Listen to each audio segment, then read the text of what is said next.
My feet are aching and your back is pretty tired, and we've drunk a couple bottles, babe, and set our grief aside. The papers say it's doomsday, the button has been pressed. We're gonna nuke each other up, boys, till old Satan stands impressed.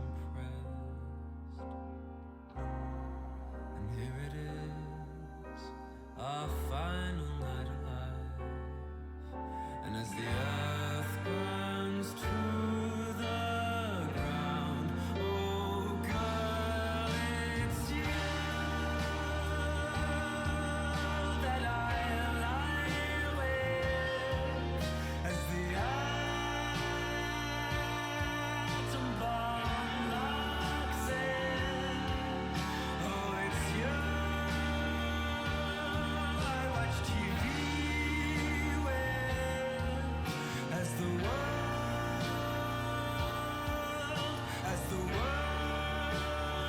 caves in.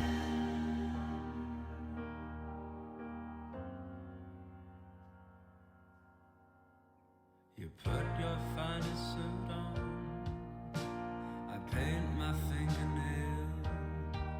Oh, we're going out in style, babe, and everything's on sale. We creep up on extinction, I pull your arms right in.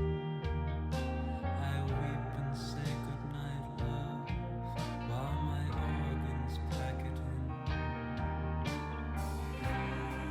And here it is, our final night alive. And as the earth turns to the ground, oh girl, it's you that I lie with. As the atom bomb locks in, oh it's you I watch TV with. As the world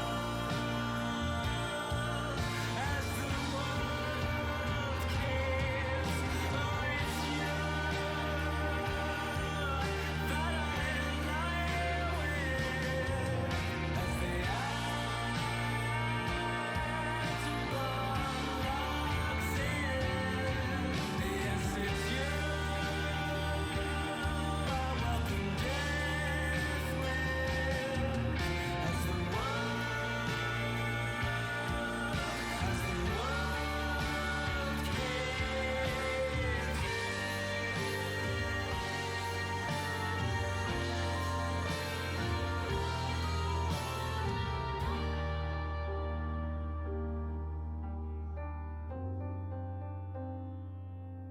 As the world caves in.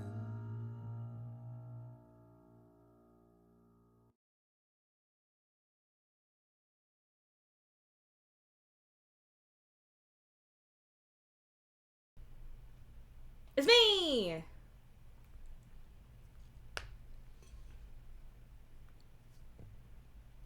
Okay, close this.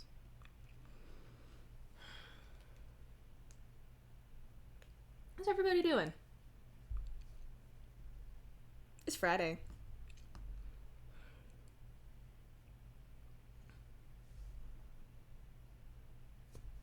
Hydration check. How's this for hydration?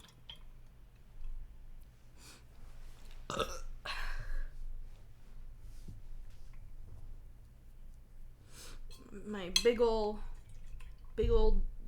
jug of a water bottle.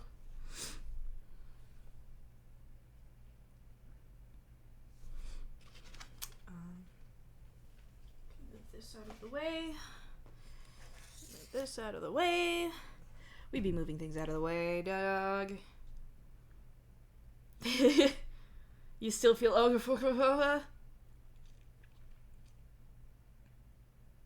I mean, I'll never not feel about that scene. Although you were describing a more literal feeling, and I have no idea what's up with that. But the main thing that you were expressing, yeah, I totally get that.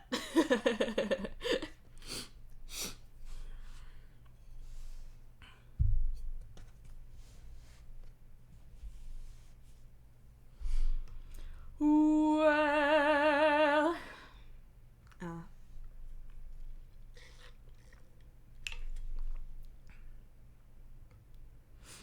well, you need to just stop having random pains. What's with you and random pains? Why does your body like hurting so much? Something wrong with you. Something fucking wrong with you. Okay, fine. Stop having unrandom pains. I'm just saying, most of our conversations these days are about you having some random ailment.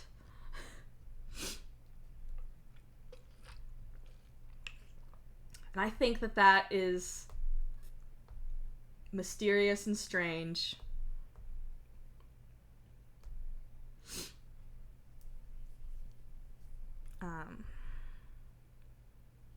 I am not full of ailments. I think. I might be.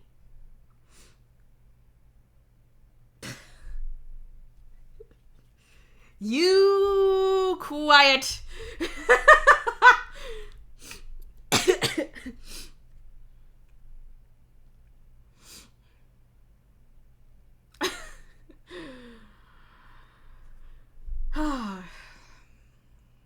We are here on this wonderful Friday. Or maybe it's not a wonderful Friday. I'd like to think it's a wonderful Friday, but it could be shitty for all I know. It's cloudy today. I like that. I like cloudy. I like cloudy. Cloudy with a chance of stream. The chance is 100 because we're already here.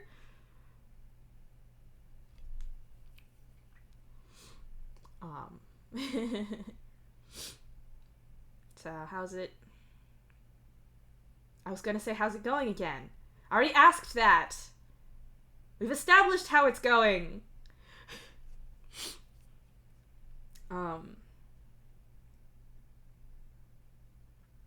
What do you say? We do the thing that we came here for. Oh, yeah. I had a note for, yesterday's chapter, and I can now delete it because I did yesterday's chapter, and now it's done, and I never have to worry about that again. It was a note to myself regarding the single line that I had to sing live, which I hope you enjoyed. Because that was live. I was confident enough on that. That one little first line of Bones in the Ocean of last chapter. Well, of course you enjoyed it. You're biased towards both music and me. But yeah. I left myself a note to remember to sing it in the lower octave. Because in my test run of that chapter, I had sung it up the octave.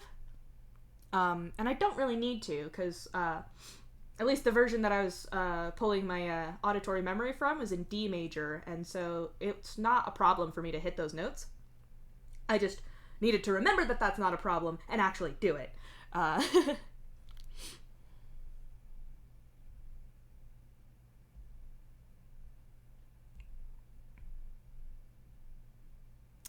Yeah, I was doing it in the, Oh, I will continue to brag about my D3 to you specifically for the rest of time. Hey, Wander. Hey, listen. There are plenty of low days and not many heights. I'm teasing Wander on stream. Hey, why did that sound exactly like I'm getting nuttin' for Christmas? Okay. Enough about singing. Point being. Point being that I left myself a note to sing it in the lower octave because I didn't want myself to get scared right in the moment and do it up the octave, because I just didn't want that to happen. And there doesn't need to be a reason for me to not want that. I just didn't. And so I left myself a note, and I remembered, and I did it good, and yay. And that's the end of the tangent. Let's do the thing. Let's do the thing now. Let's talk about today instead of yesterday. Unless you would like to talk about the drawing yesterday, which I will always talk about. Or let's talk about today. Let's talk about now. Let's talk about right this fucking second. Let's talk about Team Present Splatoon 3 Grand Festival. Let's talk about Cephalopod Yuri.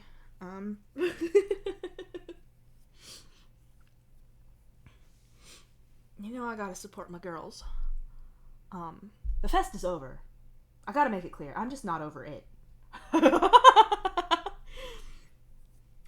Literally, while the pre-stream music was playing, underneath my queue, it was recommending me the those compilations of the Grand Fest music that I've been watching lately. And I just like it. I like the video game, and I like the festival, and I like the music, and I like it. I like it. You know what else I like? I like welcoming you to chapter 24 of Your Words Destroyed My Planet, the stream series. These segues are going to get wilder and wilder, I promise. If you are new here in chat, I haven't seen you, but that's okay. No sweat. I would like to welcome you anyway. My name is Harper, but you can call me KK. No points for guessing why. It's pretty obvious when you know what I'm doing. If you are new, please read the rules, be chill, have a good time. That's all we're really here for, is a good time. The good time in question is as follows. Your Words Destroyed My Planet by Unda is a million-word Homestuck fic that focuses on Dave Soulcat. It's an AU set in a future where Earth and Alternia have been consumed by a mysterious force, and humans and trolls have escaped on spaceships for their survival. The more times I say that, the faster I'm gonna get at it. As of now, the fic is currently unfinished, but don't be afraid. Just don't be afraid. In this stream series, I aim to read the entire fic aloud by myself, because I love it, and I want the world to love it too. And people do, and I'm glad. That means that my mission is working. Please take note of the tags on this fic. That's what is on screen right at this very second. Be aware that you may be in for the discussion of some sensitive topics. I'm gonna go ahead and emphasize that for today. We learned some things. Some people learn some things. And it's not happy. And if you need to take a moment, do whatever you need to. Just know that. Just do whatever you gotta do. Or, alternatively, if you don't gotta do anything, then you don't gotta do anything. Hey, that was a stupid sentence. Can we pretend I didn't say that? If you would like to read back a cleaner version of everything that I just said, you can type !fic about in chat. If you'd like a link to the fic itself on AO3, to follow along with, to save for later, to send to your friends, to send to your enemies, you can use !fic link. That will take you to chapter 1. Oh, I say a lot of stupid things, Rain. I need you to understand that. I do say stupid things a lot. I just pretend like they're not stupid, or I pretend like they're very stupid.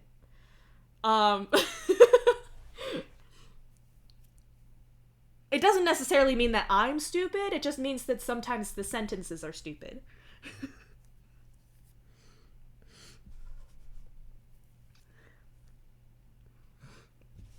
You will in time, I promise. At some point. I will say something very stupid, and you will hear it. But that's okay. That's okay. Because you're my friend. Also, hello, Unda. Where did I leave off? I left off on Fic Link. Okay, so then, exclamation point Fic Song is a brief explanation of a very special feature of these streams, which is the pre-recorded song sequences. We've been just absolutely flooded with them lately. And we are living. Or specifically, Wander is living.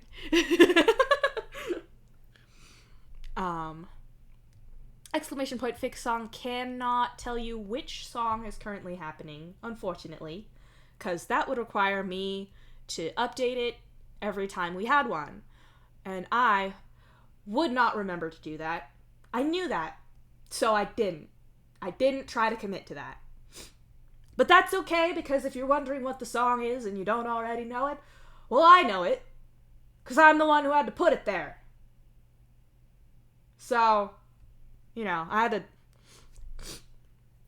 the one who had to shove them all into the YouTube downloader thing and play with them in Mixcraft and cut them up or not cut them up and play with all of the levels and record over them. And we're not all living. Looks at the ghosts.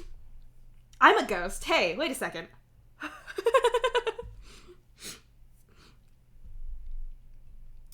Anyway, that is true. There are ghosts. There are ghosts, and they are not living, by nature of being ghosts. And then there's exclamation point Fic Sorry, which is just a couple of disclaimers / apologies. Identifying the fact that, acknowledging the fact that I am not perfect.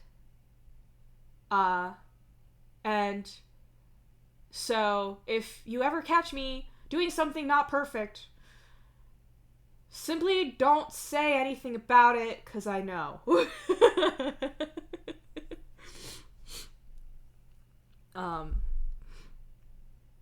Honestly, that one in particular was for... I particularly wanted to acknowledge not only my need to talk really fast during some of the song sequences that make it hard to keep up with, but then also point and laugh at the monolingual idiot.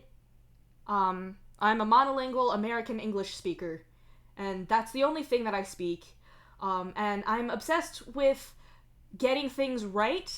I need things to be correct. I need to be correct all the time, and I recognize that by nature of not being fluent in Spanish, that may not happen all of the time.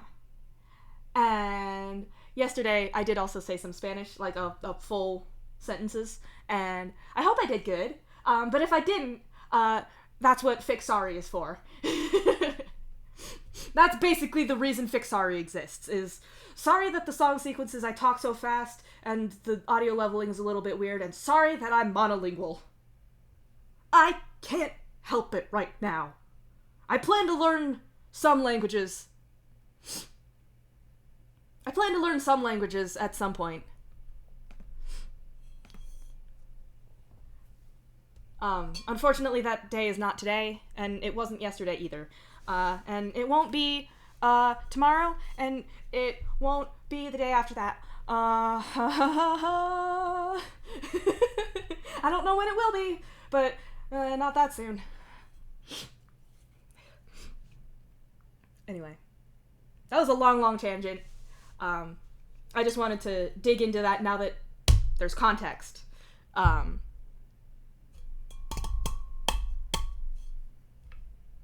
So anyway, finally you can use exclamation point VODs to go to VODs.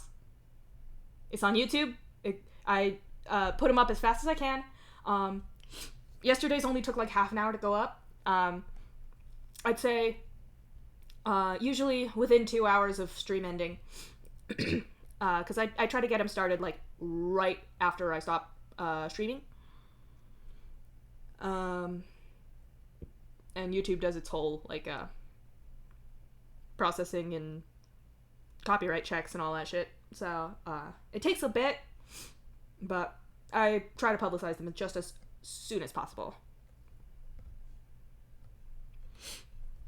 And especially because I had to turn off. Well, I didn't do it, but I let them do it. On Twitch itself, some of earlier ones, a couple of streams ago, it smelled some copyright content in my VODs apparently multiple times within 24 hours was the threshold at which it does that. And they were like, hey, listen, so we caught this, but we spared you from the bads by turning off your VODs on Twitch, which means now I don't have VODs on Twitch, but I have exclamation point VODs, which you use on Twitch in the chat, and it'll take you to YouTube, and you can do it there. I'm kind of... I don't know what this particular speech pattern is, but I'm kind of doing it on purpose. Anyway, all of that out of the way is now out of the way. Which means that it is time. It is time. It is space. It is heart and mind and void and light. It is breath and blood and life and doom and hope and rage. No, it's just time. It's only time. Well, there's also void in this one. I'm silly. Point being, we start now. This is Your Words Destroyed My Planet, Chapter 24.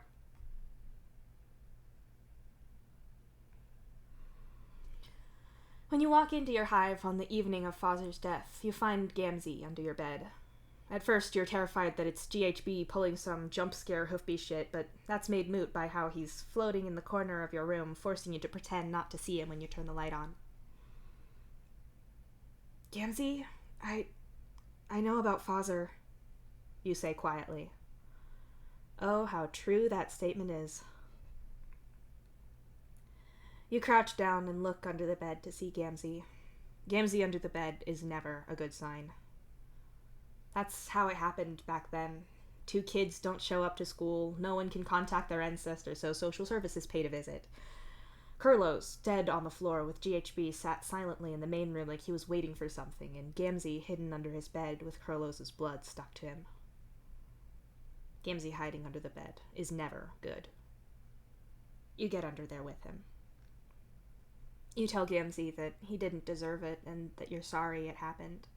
It doesn't matter if you're talking about Gamzee, Kurlos, or Fozer, because your point is valid regardless. You tell him that it's going to be okay, and even when he tells you that you don't know what you're talking about, you reason that he'll be okay because you've always got him back up on his feet again before.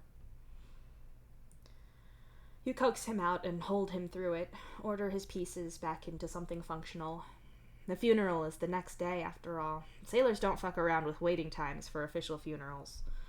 You hold his cold hand the whole way there and give it a reassuring squeeze when he has to go up to the front and sing. You know the words by now, but you can't bring yourself to join in. You're not a sailor, and it doesn't feel right to do it. It just occurred to me that he had to do that alone, and I'm very sad now. The captain gives a speech about tragedy and life lost too young that just sort of washes over you. When Gamzee says he wants to go with the rest of Fozer's friends to the sailor bar, you can't help but feel guilty about how relieved you are. He goes off to be with them, and you're on your own. Well, you're on your own for a while, at least. Spooky movies at Strider Hive Channel. How does after work sound? I believe we're all on the same shift, but 17:30 to be specific. We have all of the things that we can watch. That is the strangest sentence, but I am also anticipating the movie that we are watching and can be there at the designated time. Same.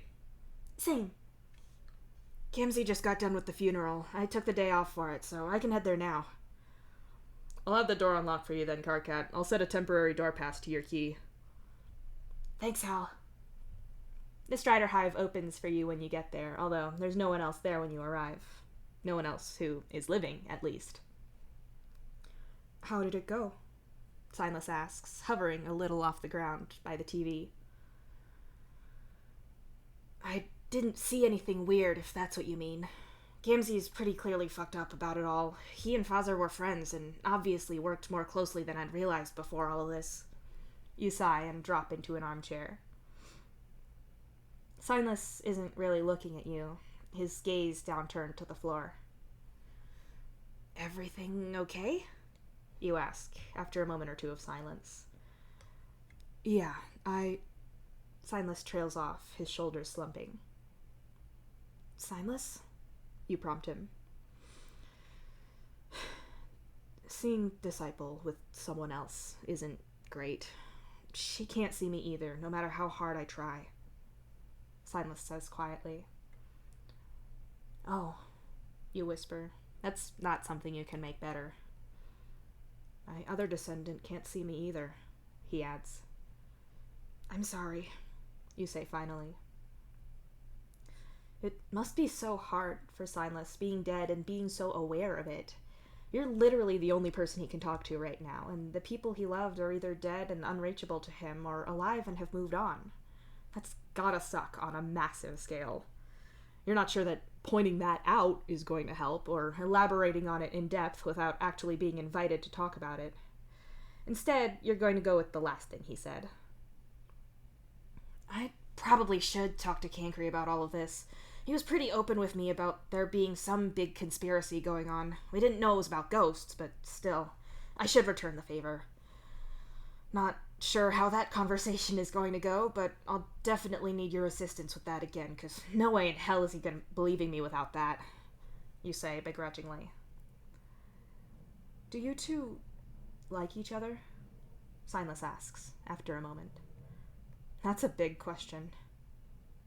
He's my ancestor. I love him. We were brought up together. We have a lot in common, and we're both tied to you and your legacy. You start. Silas is looking at you suspiciously. I love him. I don't always like him. Sometimes we don't get on because each of us has things we don't like about ourselves, and when you see that same thing in someone else, especially when they look just like you, it's a special kind of agony.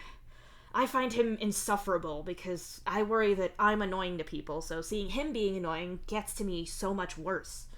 But I'm kind of envious about how he's respected or some shit, and I'm not, so it's way more galling to see him be that. It goes both ways, so it's complicated. You explain. Is he happy? Silas asks. Wow, fuck, I don't know. That's a big goddamn question. Is anyone happy? Am I happy to generally be doing what I'm doing in life? Not desperately so, but I'm not a TV. I can't change the program to something else because this one isn't doing it for me. Also, ghosts are real now, and I apparently have to save the ship with you, so can we maybe do the big psychotherapeutic, philosophically pedantic life question segment later? You ask, throwing your arms up in the air. At that moment, the doors open behind you, and you look around to see everyone else who was supposed to be here. Nothing to see here, just arguing with myself. You lie. That's entirely believable, Rose comments as she steps inside. That's not... No, I was arguing with Silas. Sort of. I don't stand around loudly arguing with myself. You snap at her. Oh, good, so we're clown-free, Roxy concludes with a nod. I entirely believe that you do that, though, Rose says with a smile. Hey, fuck you, I'll fight you, you warn her. As someone who's got into a fist fight with Rose, Dirk starts. And lost! Hal interrupts gleefully, making his way quickly to the lounge plank and out of range for Dirk swatting his back in retaliation. I would just like to say that I'd be interested to see you try. My money would be on Rose. She fights dirty. Dirk finishes. Why were you even in a fist fight with Rose anyway? Kanaya asks curiously. Dumb kid shit, I guess. She'd pissed me off somehow, so I fucked with her computer out of petty retaliation, and it escalated. I foolishly underestimated Rose's willingness to commit to violence. Dirk snorts. How unwise, Kanaya comments after a small pause. Anyway, we've just committed a lot of very illegal crimes to get a hold of Mom's research, so should we sit down and have a look? Roxy suggests. Yeah, sure. You agree and head over to the lounge plank. Hal is sitting on the floor in front of the TV, getting the display to the right size and projecting out all of the files that he has. It's a lot of them. You boggle vacantly at all of this as Hal opens one paper that's clearly physics. This writing is denser than Dave when he's trying to work out if he's rambled enough in his dumbass metaphor enough, or whether he's made it weirdly... yeah, that one got away from you. You're glad that's an attempted burn on someone who's not here that stayed inside your head and didn't make it out of your mouth. I have no idea what any of this means, Kanaya announces.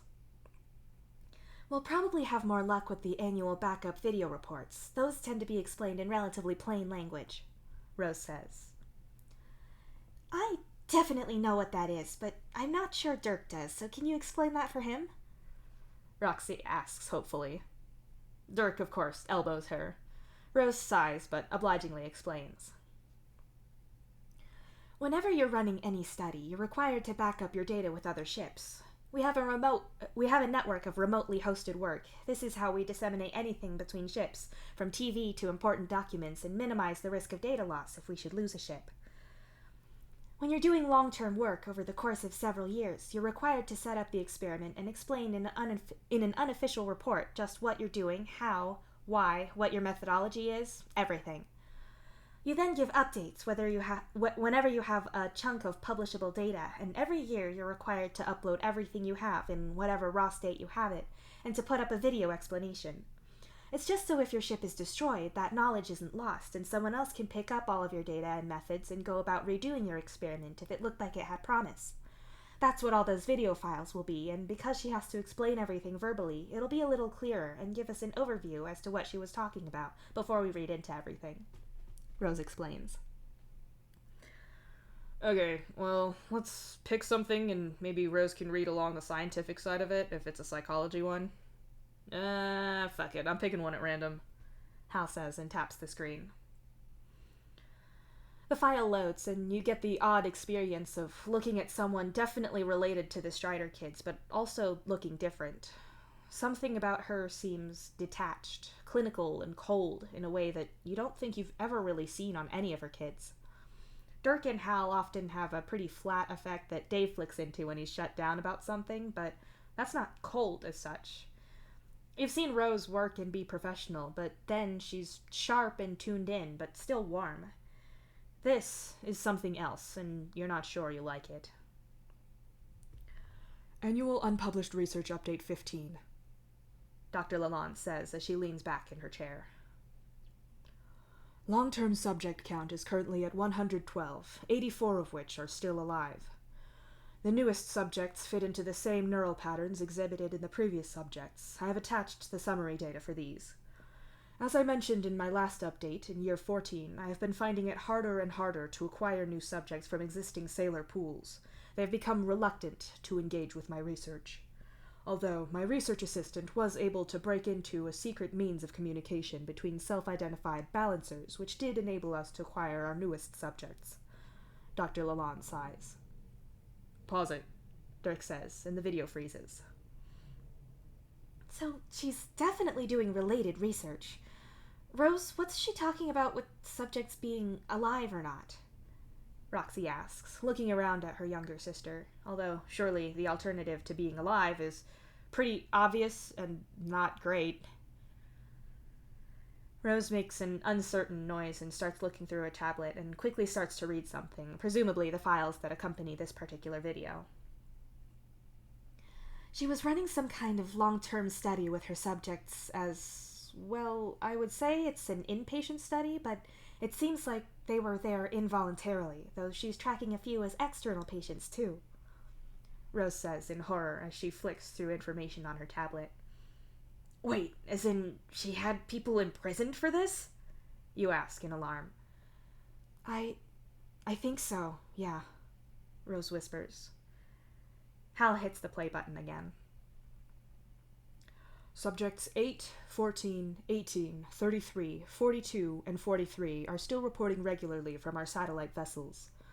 My colleagues on those ships have been monitoring their progress, and it does seem that they are able to reliably keep a ship safe. Data from their neural scans and data from our void tracking systems line up exactly. Progression of the void towards their 3 ships has been significantly slowed. The same cannot be said for our light-light and dark-dark pairings that make up subjects 4, 16, 21, 22, 30, 31 on the light side, and subjects 9, 37, 39, 41, 46, 62 on the dark side. It does seem that the subject's claim that you need matching pairs is correct. Further study is, of course, needed. She explains. The difficulties I perceive in future tests are as follows. Firstly, in order to be released again into the natural environment, we have to be sure of further compliance and commitment to the study. Attempts to release too early, as in the case of Subject 84, leads to non-compliance with further research.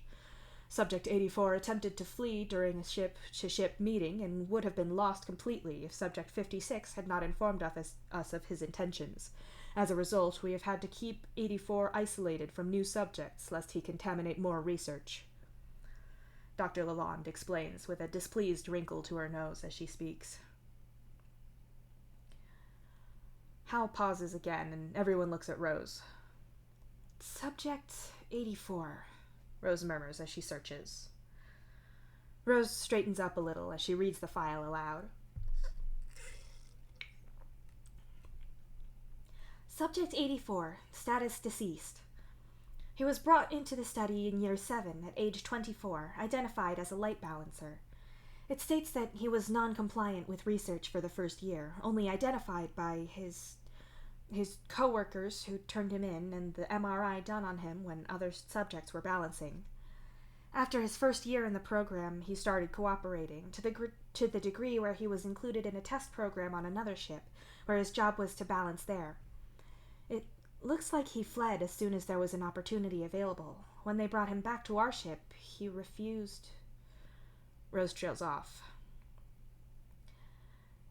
A heavy silence hangs in the air, none of you quite daring to say anything, until Roxy finally speaks. Rose? Roxy prompts her.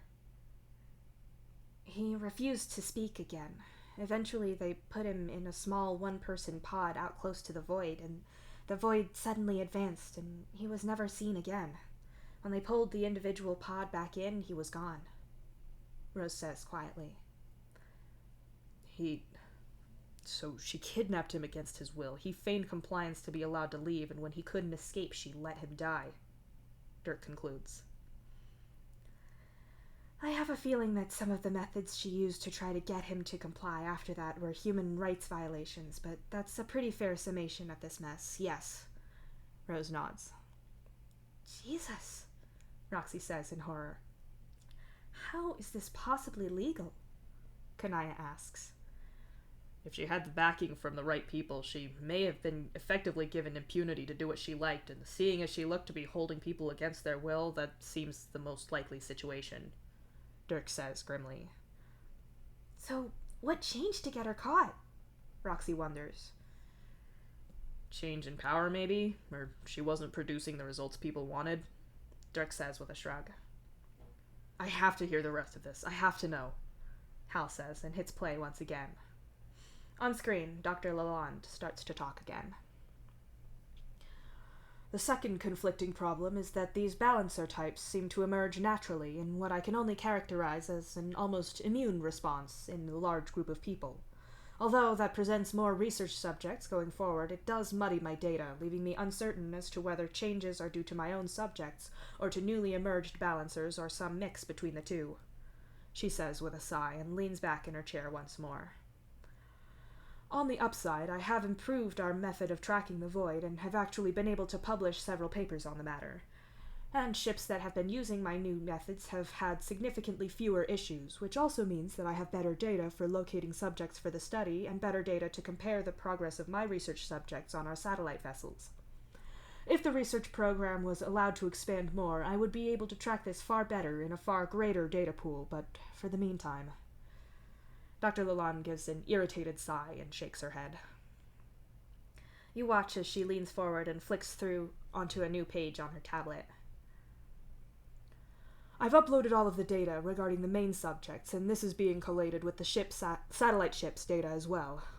My ultimate goal would be to set up a proper program to create balancers in a controlled environment, to train them to behave properly without superstition clouding their judgment, and to have them act in such a way that their powers are under firm authority. It is far easier to control a resource like that from the beginning than to find a pressure point of compliance when a balancer has been discovered, the latter being the current policy under many ships since my findings have been disseminated more widely. Dr. Lalonde says. That must be what's happened to keep Dave quiet then. Someone's leaning on him, Roxy says. On that note, I am also updating Project Generation, which is in its 10th year now. Subject DS1 is continuing to deteriorate. I have been covertly monitoring his function in his home environment. His emotional regulation is deteriorating, but his mental acuity is as normal. I'm not sure if his ability to empathize is deteriorating or not, as he still keenly understands empathy in others and is able to use it to his advantage. Further research. Rose grabs the controller from Hal and hits pause, stopping her mother's speech in its tracks. Subject DS1 is Bro. Look! Rose shoves her tablet in their faces, and everyone on the lounge plank reacts in horror. She was studying him? Why? He worked for her. Roxy stammers out. We need to hear the rest. Dirk insists and snatches the remote back and hits play. Will at this point consist of monitoring his behavior. By and large, he is mostly useful now in conjunction with Subject DS2 and his development. Unfortunately, Subject DS2's progress has stalled. His neural patterns match the other balancer subjects around significant void events and controlled balancing tests. His independent reports match the other balancers, but he is still unable to actively balance himself, instead merely perceive. However, his tests at remote reading work reliably under one specific condition. When I administer the test, he complies, but his results are no better than random guesswork, even with negative reinforcement. I'll splice in a video to illustrate my point, Dr. Lalonde says. The video on screen changes, and your stomach drops at what you see. The footage is shot from over Dr. Lalonde's shoulder. There is a screen in the middle of the table displaying a symbol, but beyond that is Dave. He is young, and his face is carefully blank. His eyes are still human at this age, reddish and never totally still. His skinny arms are resting on the table, and his wrists are kept in place by thick straps. 2 wires come from one arm, held on by sticky pads, and trail off screen. I don't know, Dave says, his voice higher, as if to really kick in how he's just a kid. Answer the question, please, Dr. Lalonde says. Waves, Dave says after a moment. The picture on screen is a cross, and Dave flinches for a second, though his face doesn't change. Next, Dr. Lalonde prompts him. On screen is a circle. Square, Dave answers. You catch it this time, how the muscles in his arm jump. He's being shocked. She runs through another 10. Dave gets a couple right, but he's clearly just guessing. The video then cuts back to Dr. Lalonde at her desk. Contrasted with when Subject DS1 administers the test, she says, and the video changes again. This time it's their father running the test. He's silent and just tapping the screen as Dave talks. Square, circle, circle, cross, waves, cross, star, square, star, square, star, square, waves, circle. Dave is right about every single one. The video cuts back to Dr. Lalonde. The results of every test we conduct is enhanced if it relies on Subject DS1 being aware of the correct answer. We have tested this repeatedly, with him administering the test, being in another room administering the test, with someone else administering the test and DS1 observing. As long as DS1 sees the information, then DS2 exhibits an extraordinary amount of perception. However, he is unable to interact with the void as the other subjects can, something that I can only attribute to DS1 being alive, but I am also unsure about whether these abilities would continue if DS1 died. But unless I can get better data, I'm not going to get approval for any more test subjects of the age I started DS2 at. Dr. Lalonde sighs. She seems to shake herself off and returns back to her report. The projection for DS2 and to a lesser extent DS1 is further monitoring. I am reluctant to further expose DS2 to serious unreality lest I lose him. Repeated exposure to the void and its unreality field has so far had no further effect on either DS1 or 2, which suggests that whatever connection was forged required only the first instance. The reaction occurred once and does not exacerbate further. I'm hoping to acquire more subjects for the main study, of course, and I am putting together a proposal for another whole-ship exposure experiment, though my attempts to use civilians have thus far been shot down. Perhaps when I come to write next year's unpublished research update, I will have better news, Dr. Lalonde says, and with that, the recording ends. She's a monster, Silas says, though you're the only one who can hear him. She was studying him this whole time and we never knew. She was studying Bro, too. What? Roxy whispers in horror. He was supposed to be worse, but this is so calculated. Did she actually... Dirk scrubs through the video file to get to the point where Dave isn't giving the right answers, and yeah, he's definitely getting an electric shock there. Hal scrambles to his feet and sprints from the room. Based on the fact that he's just ran into the bathroom, you're pretty sure he's just thrown up. He never said anything to us. Why wouldn't he say anything? Roxy sobs. Hey! You bark out at her, getting to your feet. We're not doing that. He was a kid, and she was clearly not just in charge, but she was his mom. That's an obscene amount of power to have over someone. Besides, we don't know if she threatened him. This is absolutely not on Dave at all. You insist. They always did try to turn us against each other, Dirk whispers. Who approved this? Who allowed this to happen? Kanaya asks. He was a minor. Mom and Bro both could give parental consent, Rose says flatly, scrolling through the tablet without looking up. What are you looking at? You ask, pretty sure you're not going to like the answer. Dave's file, Rose says, again, her voice devoid of tone. Hal stumbles back into the main room, his skin ashen, and manages to sit on the arm of the lounge plank. He slides off of it, and half onto the lounge plank itself and half in Dirk's lap. Seemingly unthinkingly, Dirk wraps an arm around his brother as Roxy clings to his other arm. Kanaya catches your eye and then looks worriedly at Rose, who is still silently reading, having barely reacted at all. You don't know what to do with her just yet, and you have a feeling that she's trying to process this in her own way, so for now you'll leave her be. Alright, let's start at the top here, you say to everyone. Good idea. Silas nods. The support is appreciated. First of all, just getting this obvious point out of the way. Your mom sucks, and what she did to Dave is inexcusable, and the fact that he couldn't tell anyone about it is no one's fault but hers. Or hers and your biological father's, you say. Agreed, Dirk says, his tone venomous, and you get the feeling that if either of his biological parents were here right now, things would be messy, to say the least. How did we not notice what was going on? Roxy sniffles. Hey, no, none of that. Shut the fuck up. You were children. None of this is on any of you. You snap at her. You glare at the triplets, just waiting to see if any of them will dare argue with you on this so you can smack them. You are not a licensed therapist, but you have a fuckload of compassion, zero tolerance for your friends blaming themselves for things out of their control, and a great willingness to argue this point to death. That's close, right? Second point of order, you proceed. It sounds like she had a lot of test subjects beyond just Dave.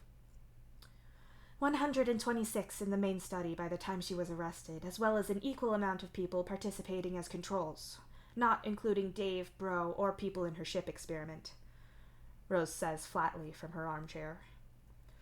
Well, fuck, that's a lot of people, and I'm pretty sure that ought to be a goddamn crime, which brings me to point number 3. Point 3 is how the fuck was she allowed to do all of this? She was clearly backing up reports and publishing finished data. She was obviously getting funding and approval from someone. How the fuck? What the fuck? Fuck! You shout. I mean, our ship was mostly human, but if she was getting approval from a central government agency, I mean, is it speciesist to say that it was probably trolls rather than humans approving this? Medical ethics weren't such a big thing before our species met, right? I mean, helmsman. Dirk reasons. As unhappy as I am to admit it, you're probably right, but I'm fairly sure these things would be approved of by a committee of some kind. Even so, I would expect humans to be involved in that process. Perhaps she had friends in high places, or her research was promising enough to give her a lot of leeway, Kanaya suggests. A way to control the void chasing us is a pretty solid pitch, Hal says. Maybe I can find a way to look into it and see who'd be responsible for that. You mumble and pull out your palm husk to make a note to yourself that's vague enough to be excusable if anyone was to find it. Third question, how is it that no one knows about any of this? This is provable psychic ability in humans. This is cropping up on multiple ships. Enough that Mom could get 100 and something odd people for her experiment. This is people in government agreeing to this and not a word gets out. I don't buy conspiracy theories. Usually people aren't ever fucking competent enough to carry them out. This is unbelievable is what this is, Dirk says, cutting your list short for his own. There's a built-in thing for that, though. We tried to tell you about all of this, and even with your own trusted siblings saying it, you didn't believe it. Ghosts and all that shit sounds pretty far-fetched.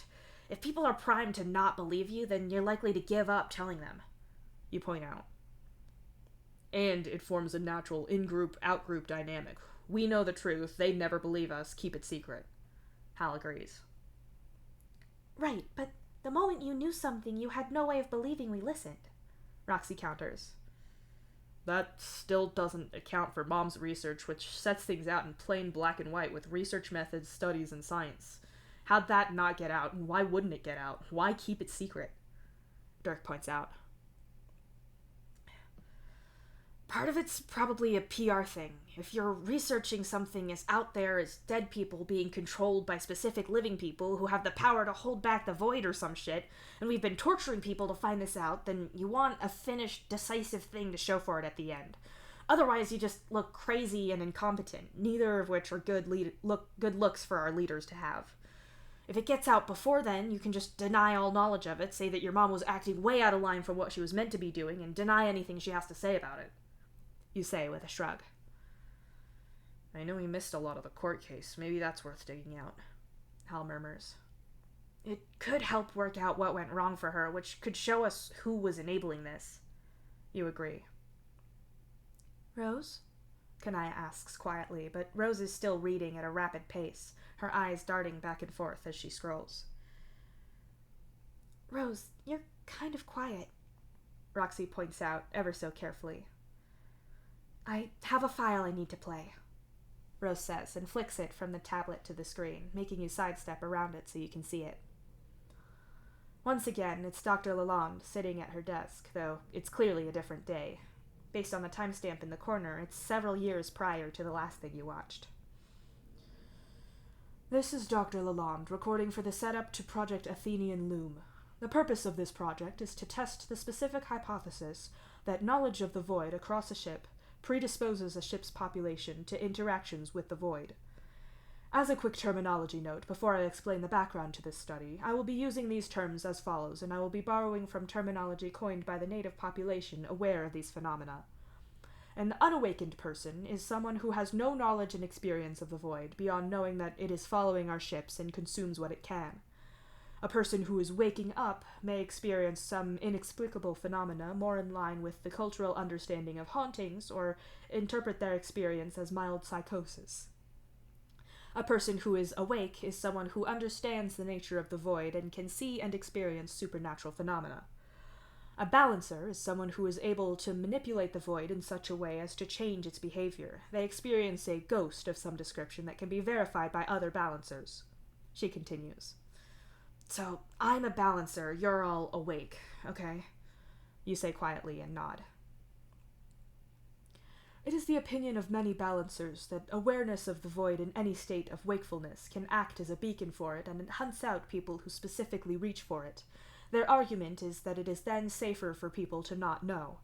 In Appendix A, I have included multiple interviews from balancers on this subject. Dr. Lalonde says.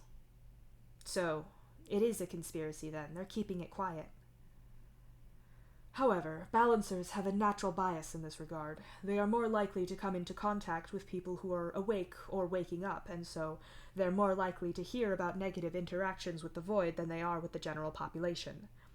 In addition to this, people who are only at the stage of waking up will likely not understand the reasons they're experiencing unusual phenomena, and are far more likely to put this down to their own spiritual beliefs, mental illness, lack of sleep, or any number of other causes, and not widely broadcast their experiences. Unless they happen to discuss this with someone who is awake, they may never learn the truth, and balancers may not know their status at all. This could easily lead to a perception that unawakened people experience this less, she continues.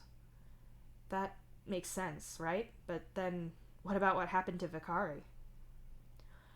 My initial proposal had been to inform 5 ships of equal size with identified balancers about what we know of the void, of alignment theory, of what can happen, and what experiences manifest. I had proposed that these ships would be isolated from other ships and would be monitored externally to track their distance from the void, as well as internally measuring any reports of the void manifesting within the ship, and have the balancers report on their experiences. In addition, we would isolate another comparable 5 ships, but tell them nothing new, and find a way of monitoring their experiences through skimming social media, personal messages, and reports with medical professionals. We would additionally request reports from the balancers on those ships, she explains, and her expression turns sour.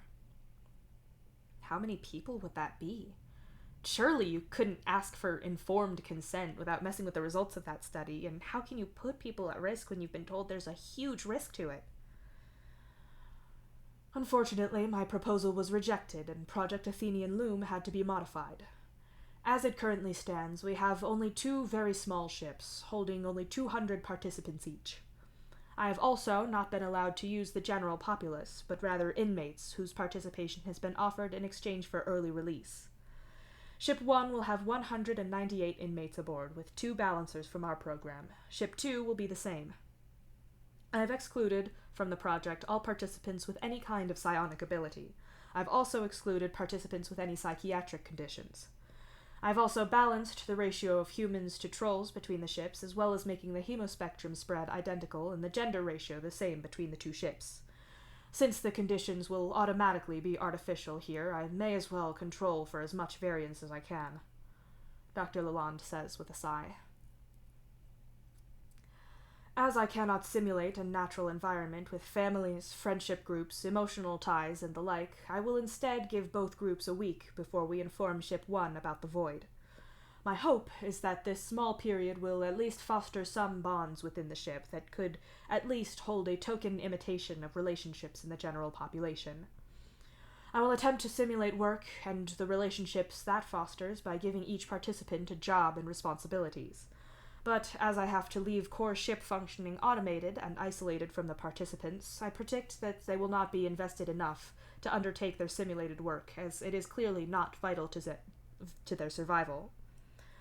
I also anticipate other less favorable results from caging a population of inmates. However, this project aims to ascertain whether being awakened leads to more negative interactions with the void than the control group, so I can only hope that I have done what I can to get reasonably clear data on that, even with such a small sample size.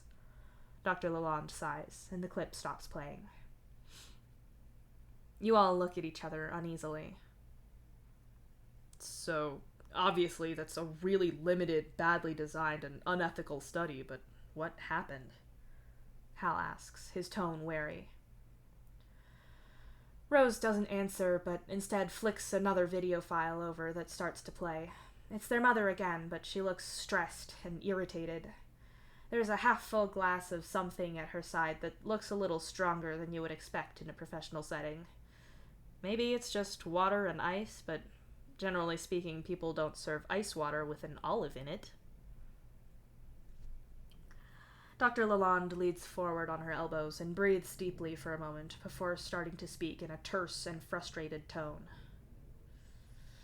This is Dr. Lalonde reporting post-Project Athenian Loom. I have attached in the appendix the full data sets for both ships insofar as they exist. As I predicted, on Ship 1 and 2, there was very little take-up of the makeshift work, so that part of the experiment cannot reasonably be expected to map onto real-world experience. During the first week, there were a few fights on each ship, but nothing serious, and about what I had anticipated, given the subject pool at hand. Both balancers reported that things were fine in terms of interaction with the void, which is to say, very minimal indeed. Our readings, which again are attached, showed that the void was progressing at about normal speed, and we would regard neither ship as being dangerously close to the edge of the void, she says, and pauses to sip her drink. Yeah, people don't usually sip water quite like that. Going into the experiment, neither balancer pair knew if they would be on the control group or if they would be on the awakened ship. However, upon informing Ship 1 about the void and all of the easily digestible information we have, panic broke out. Subject 13 reported that there was mass hysteria, that people were convinced that the void was going to take them. Subject 13 said she was going to try to calm things and balance as best as she could, and she would report back. She did not make a second report, Dr. Lalonde says, and this time she drinks for a while longer. We were unable to connect remotely after that to any of the ship's systems for some time, though we could see that it was still there. Dataset 19 maps a brief blip in our tracking of the void, normally brief enough that I would regard it as statistical noise if it wasn't for the fact that it lines up exactly with the moment we lost contact with Ship 1. The project had to end early, which gave us very little data. Ship 2 reported no unusual incidences in that time, but that doesn't mean there weren't any. When we retrieved Ship 1, there was no one on board. The whole ship was empty, and we had been very sure to seal every airlock. We checked every place on the ship that anyone could hide or destroy a body, and there was nothing. For 2 hours over the span of the aforementioned blip, all cameras and microphones on the ship recorded nothing but static, and after that it was simply empty rooms and silence. 200 people vanished into nothing, she says, and sits back in her chair with a sigh. My conclusion, then, Dr. Lalonde says, and drains her glass. A small-scale test like this should reassure us that we need to act with caution.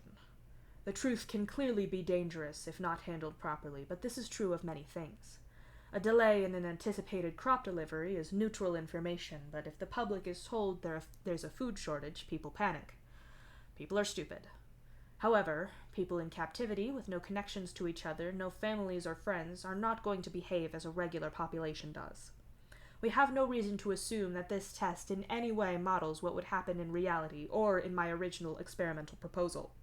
We need more research on organically formed communities and on multiple ships. The blip that we saw in the void and the information we released correlated, but we have no proof of causal relation. Correlation doesn't imply causation. Dirk, Hal, and Roxy all murmur at the same time, like they're repeating something they've heard often. I recommend we carry on my research as I proposed it. I certainly recommend isolating and then tracking any ships that happens to get the truth out on its own so we can see what happens. I need to do more research. I need to find the truth beyond these arbitrary restrictions. Dr. Lalonde's hand tightens around a pendant on her neck for a moment before she continues speaking, worrying the pendant between her fingers as she does. I cannot find out the truth of the void and protect our species if we are too cowardly to do the science properly. I urge the committees and higher-ups to listen to me and allow me to find a solution to this problem, she says firmly, and with that, the recording cuts off.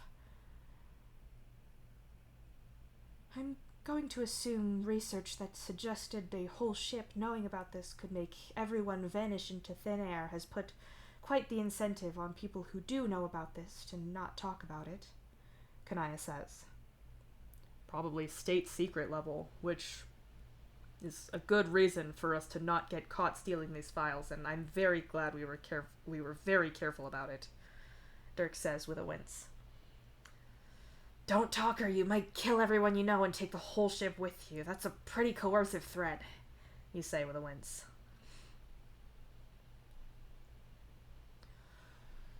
Mom was right. The actual data and limitations really don't support that conclusion. The limited ship size, as well as the limited sample size in terms of the number of ships, simply doesn't produce the kind of data that you can verify anything from. It's also not been repeated as far as I can see, which is bad science. Not to mention, as she pointed out, using inmates massively skews the results of anything. They have an entirely different mental space to people living happily in their own lives, in their own hives on a ship they've been on all their lives. Not that testing any of this is ethical or sensible, but drawing these spurious conclusions and using it to enforce silence on people is absolutely stupid. There is no reason to think that what happened had anything to do with people knowing about all of this, and no reason at all to think that the same thing would happen on a vessel of this size. Rose says, her tone entirely flat. You exchange a concerned look with the others. When Rose had thought that Dave was dead, she screamed her lungs out and then completely shut down for a good while. This seems more dangerous. She's discovered some of what Dave went through. God only knows there's certainly more, and she's instead changed into something sharper and a lot more concerning. Like she's going to pick this whole thing apart herself and bring everything crashing to the ground out of cold and precise vengeance. What it does do is give just enough concern to suggest that that people ought to stay quiet, to set things in place wherein these specific balancer types have to do exactly what they're told, or else everyone else dies and then prevents them from reaching out for help or support, because if they do, they're led to believe that everyone dies. Rose continues. And it keeps everyone else in the dark. If we'd known that people would believe us about the Ouija board thing, we'd have told people, but we didn't think anything would, so we still haven't. And I'm glad now, because who knows what situation Karkat would be in if people knew about him. Hal agrees, with a gesture toward you. What would happen to you if you refused to balance? If you refused to when the captain knew you could, I mean? Silas asks. Wow, thanks, Silas. You say, and the others look at you, so you explain. He just asked what would happen if they did know about me and I refused to balance or stick to these rules. What'd they do? I don't know where Mom is now or what research she's doing, but if she's still working on this, I think it'd be a solid bet that you'd either end up with her or someone like her. At least you can be a useful research subject if you won't do your job and balance here. And you wouldn't want people spreading dissent, of course. Rose says, her tone getting sharper. And that's assuming that the captain wouldn't leverage people you care about against you. Probably not Gamzee, because he's a balancer too, but your friends are your ancestor. Dirk says grimly. Are we really sure the captain is aware of this? I know it's a job where you have to make tough choices, but actively threatening people seems... She always seemed so nice. Roxy says weakly. One way to find out, Rose says with a shrug and starts to type. On the screen, a search starts running for Atuin. 3 different results pull up. First is a profile, subject 64, Silam Mayford, Dark Align Balancer on the Satellite Ship Program. Loaned out to determine how balancing works on other vessels. Psychological profile deteriorated year by year, developing into substance abuse and eventual death. The second is listing the Atuin as participating in one wave of the Satellite Balancer program where Silam was assigned. The third is a statement from Dr. Lalonde noting that the Atuin had refused to hand over and study its own identified balancers, and her disappointment that a captain would be willing to benefit from her research but not further participate. Okay, I take back what I said about the captain, Roxy says. A silence falls among your group, and you can feel the thought that's not being spoken. If Dr. Lalonde was experimenting on Dave, and a whole bunch of other people, if she sent someone to the ship before, then is that the reason the 5 of them ended up here? Was this somewhere that people could keep an eye on Dr. Lalonde's kids for her, or on Dave specifically? You don't voice that thought. It's too much. It's too awful.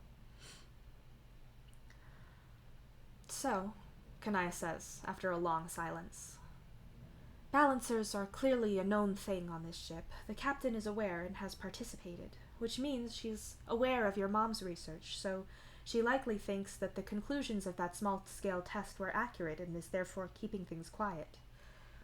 So, what do we do about it? Well, Reader wasn't clear on what exactly GHB could do to Signless, whether he could do permanent harm or if it would just be temporary, but I'm not really willing to put Signless in harm's way regardless of which it is. I also have to work out how to balance and see if I can do that to keep the ship running until Dave and Aradia come back, all while not getting caught. You say. If we tell people about this, we could get in a shitload of trouble, but if we don't, then Dave is stuck in this hell with no way out and no ability to get help. Hal reasons. But I would say we have a responsibility to tell people. I, for one, don't feel comfortable knowing that my safety is bought with the suffering of others. I don't know about Aradia, but Gamzee and Dave have been through awful things, and the idea that we're profiting off of that somehow makes me sick. This secrecy benefits no one except the people in power. I am no happier about exploiting balancers than I would be on a ship powered by a helmsman. I won't live off of someone else's agony, Kanaya says firmly. She talks like Mom, Signless whispers, which is heartbreaking, but you have a more practical problem to deal with right now. We tell people anonymously, leak the information, Rose says simply. Well, wait, hold on. We need to think this through, Dirk says, getting to his feet. What's to think through? Hal demands. In case you forgot, the whole reason we listened to Karkat was because he knew about classified intel. We're not supposed to talk about it, but we're already breaking so many laws, so we might as well, Dirk says, and Roxy nods. The reason this specific mission to Somnos was such high priority is we really need to be able to build a new ship, and fast. We're coming up to a planet called Skaya. Its people are Carapacians, the same species as Reader. If we do something that topples the power structure on the ship, they may well scrub the mission to try to bring Dave and Aradia back sooner so the ship has all of its balancers, right? But that means not getting as much raw material for the ship as we can. If we don't have space for these people, then they're going to be left behind on their planet and consumed by the void. Lives are literally on the line here, Roxy explains. Oh, great! More stress! Just what we needed! You say, a touch hysterically. Counterpoint to that, if we do this when Dave is back, then he might potentially get the blame for this. Not being on the ship gives him a pretty solid alibi, Hal points out. So we spend the meantime gathering as much data as we can, building the case that we can, and then we leak the most damning and emotionally compelling evidence right near the end of their mission. Minimizes resource loss for the new species, and burns everything else to the ground. I will personally hold every one of these assholes responsible, and I will rip them apart, Rose says coldly, her fingers digging into the arm of the chair. There has to be protocol for this. If they suspect that knowing about the void is dangerous, there's gotta be protocol to stop that information spreading. Sure, you could filter data communication, but not when ships meet up. We may well end up cut off from the fleet or deemed pirates if this spreads, Dirk points out. They may well call us that after I kick the captain out of an airlock, Rose hisses. Okay, maybe take a step down from murdering my grandmother-in-law. We're all pissed, but we have to be smart about this, Dirk says sharply. Oh! You say loudly as a thought hits you. The others all look over at you, and you realize you need to explain. Kinkri was saying that there was this big, a group of people that were, held above other people, and he couldn't work out why. It was a conspiracy, but they had no ties of social connections or blood color. That has to be people who know about this and people who don't, right? The captain knows, so the people working closest with her have to, surely, but I could ask him who he thinks is in on this, and it could give us a starting point of who's involved. You explain hastily. That's not a bad idea. Are you going to tell him about Signless? Kanaya asks. I think I have to. Even if I need to pull off more stupid tricks with him to convince him. You explain. So for now, we carry on as before. We only talk about this or do research when Karkat is nearby to keep watch. We act normal, and we don't blow this whole thing up and without knowing more. We'll arrange to meet up regularly, and I think after a while, when we've all had time to think about this, we need to vote on what we all should do. Roxy says. There's a general consensus of nodding, although Rose's agreement is very grudging. You get the feeling that she'd prefer to start throwing people out of airlocks now if she had her way. Rose, what are you thinking? You ask her warily. I want payback for what's been done to Dave, and I want to be sure that he's going to be safe. It's just going to take time, and I want to continue staying here so I can read as much as possible about what happened so that I can do that. Rose says, her voice stiff. I guess I'll stay here for a while so you can read, but try not to... You trail off. What can you say? Try not to burn yourself out too much on the clinical details of how your twin was tortured for powers he never asked for, written by the person responsible, who happened to be your own mother. Try not to be upset by that too much. Try not to have an inappropriate reaction to all this. No, Rose is entitled to whatever answer she can get and whatever feelings she happens to have about it. I don't think I can keep looking at this. Not right now. I think I need to go home and think about all of this, Roxy says quietly. We could go to Dad's, Dirk suggests. It's not lying if we say we're worried about Dave, Hal adds. It's funny, you've always thought about the Striders as a family, a big unit together with both their blood family and adopted. But in this moment of trauma, they've fractured. Rose is grasping for any trace of what happened to Dave, and the triplets have pulled together like magnets. Old comforts, maybe. You're hardly one to criticize, so you all agree to meet back up whenever any of you suggest another movie in your coded group chat. You sit down on the lounge plank in the spot recently vacated by the older Striders and compose a message to Cancri. Hey, Cancri, I can see you're at work at the moment, but I'd really like to meet up as soon as we can. Carcat, nice to hear from you, but I'm not entirely sure what you are looking for here. Could you express your needs in a clearer manner, if possible? Do you remember you coming over to my hive before and the conversation we had then? Certainly. Oh, is this related to that? No, I just thought I'd bring it up for absolutely no reason at all, just to waste everyone's time. Yes, it's related!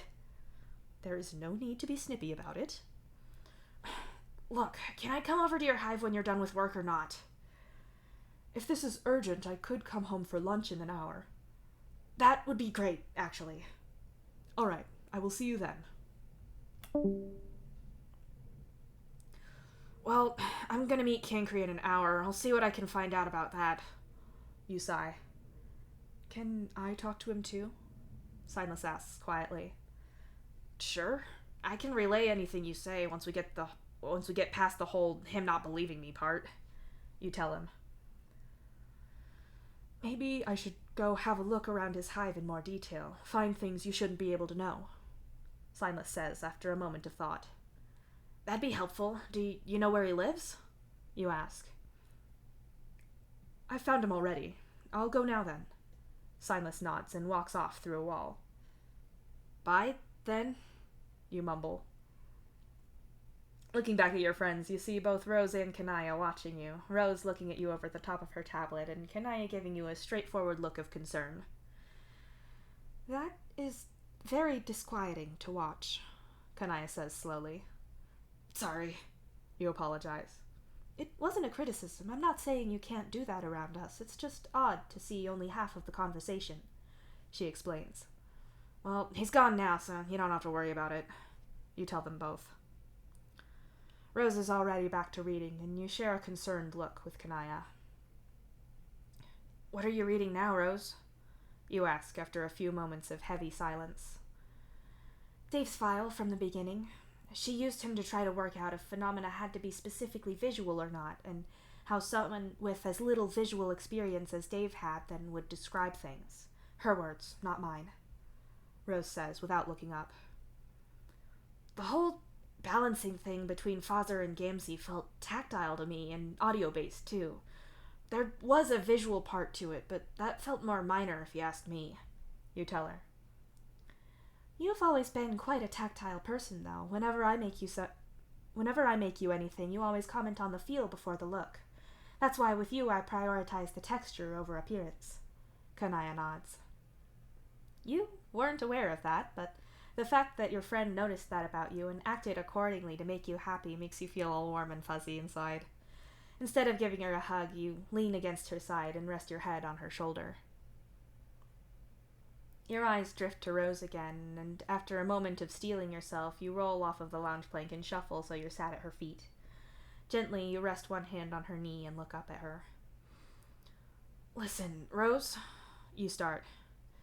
Don't try to tell me to stop reading this. I have a right to... Rose starts defensively. What? Fuck no. I mean, don't read it when I'm not here. I don't want you getting caught. You have every right to know about all this shit. You say hastily. Oh, well, good. Rose relaxes a little, as her defense wasn't so necessary after all. I just wanted to say how awful all of this is. I know none of you think about your biological father as any kind of father, especially not compared to your dad, but I know you all call your mom, Mom. I don't know everything about what your relationship with her was like, but I can only imagine how much this feels like a betrayal. I'm so sorry about that, and I'm horrified for Dave. Him having to keep this all a secret must be the absolute fucking worst for him, and I hope we can fix some of that for him when he gets back. You hesitate for a moment. You lift your gaze from your hand on her knee and look all the way up to her eyes from where you sat on the floor by her feet. I need you to know that none of this was your fault. It wasn't the fault of any of you. You were kids, but specifically you. I know how close you two are. It wasn't on you to spot this going on. You don't bear any of the blame for this going on. Please tell me you're not torturing yourself with that. You say quietly. Rose lowers the tablet into her lap and doesn't quite meet your gaze as she talks. I'd be lying if I said I wasn't going to think about that. I'm sure I will be awake many nights thinking about signs I missed or wondering if I could have figured this out sooner, but right now all I can do is learn everything about what happened and make a plan to keep Dave and the rest of you safe going forwards. It may be that he still has to balance, but doing that out of an altruistic motive is totally different from the situation he seems to be in now. I can't fix that if I'm busy blaming myself for stuff that happened. Don't get mad, get even, that sort of thing. I intend to make the people responsible pay and to save all of the balances from their fate, you included, Rose says firmly. You do appreciate that. You'd definitely rather just help people instead of having the captain pull you into her office and literally make you an offer you can't refuse. You thank Rose ever so quietly and squeeze her into a hug that you hope is reassuring, then you let her get back to reading because you're pretty sure that's what she needs to do right now. And what I need to do right now is go on break. Are those funny? Is me doing that funny? When I try to segue that? I'm gonna be right back. I'll be back.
Hey, what's up?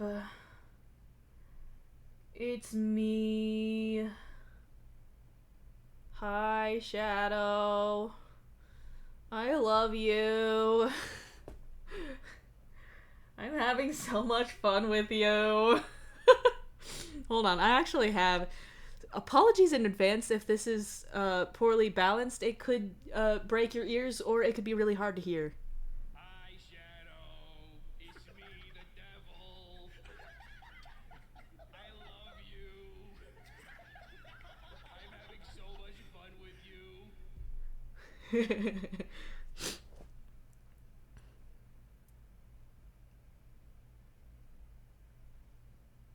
Hi, Shadow. Okay. Let's get back to it. Aren't we just having such a fun time? You know, learning about.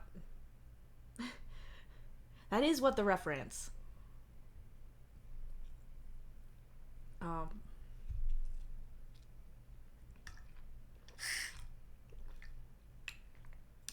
That is from Snapcube's real-time fan dub, Shadow the Hedgehog.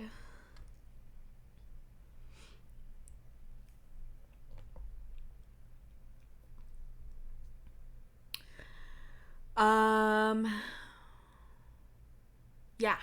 Aren't we just having such a fun time learning about how terrible the Strider kid's mother is? Aren't we just having such a fun time learning about terrible parenting and terrible science?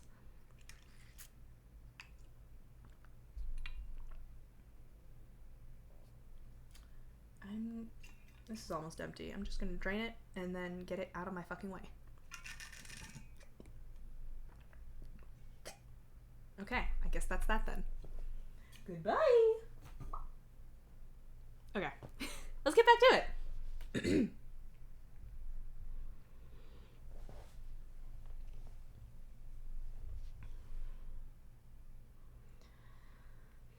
You leave Rose B and go sit on the arm on the far end of the lounge plank, only for Kanaya to shuffle closer, just as you'd pulled your palm husk out to take a look at it. To be honest, you're not even sure what you were going to do. You feel like you should be doing something, though. I don't wish to pry or meddle, Kanaya starts.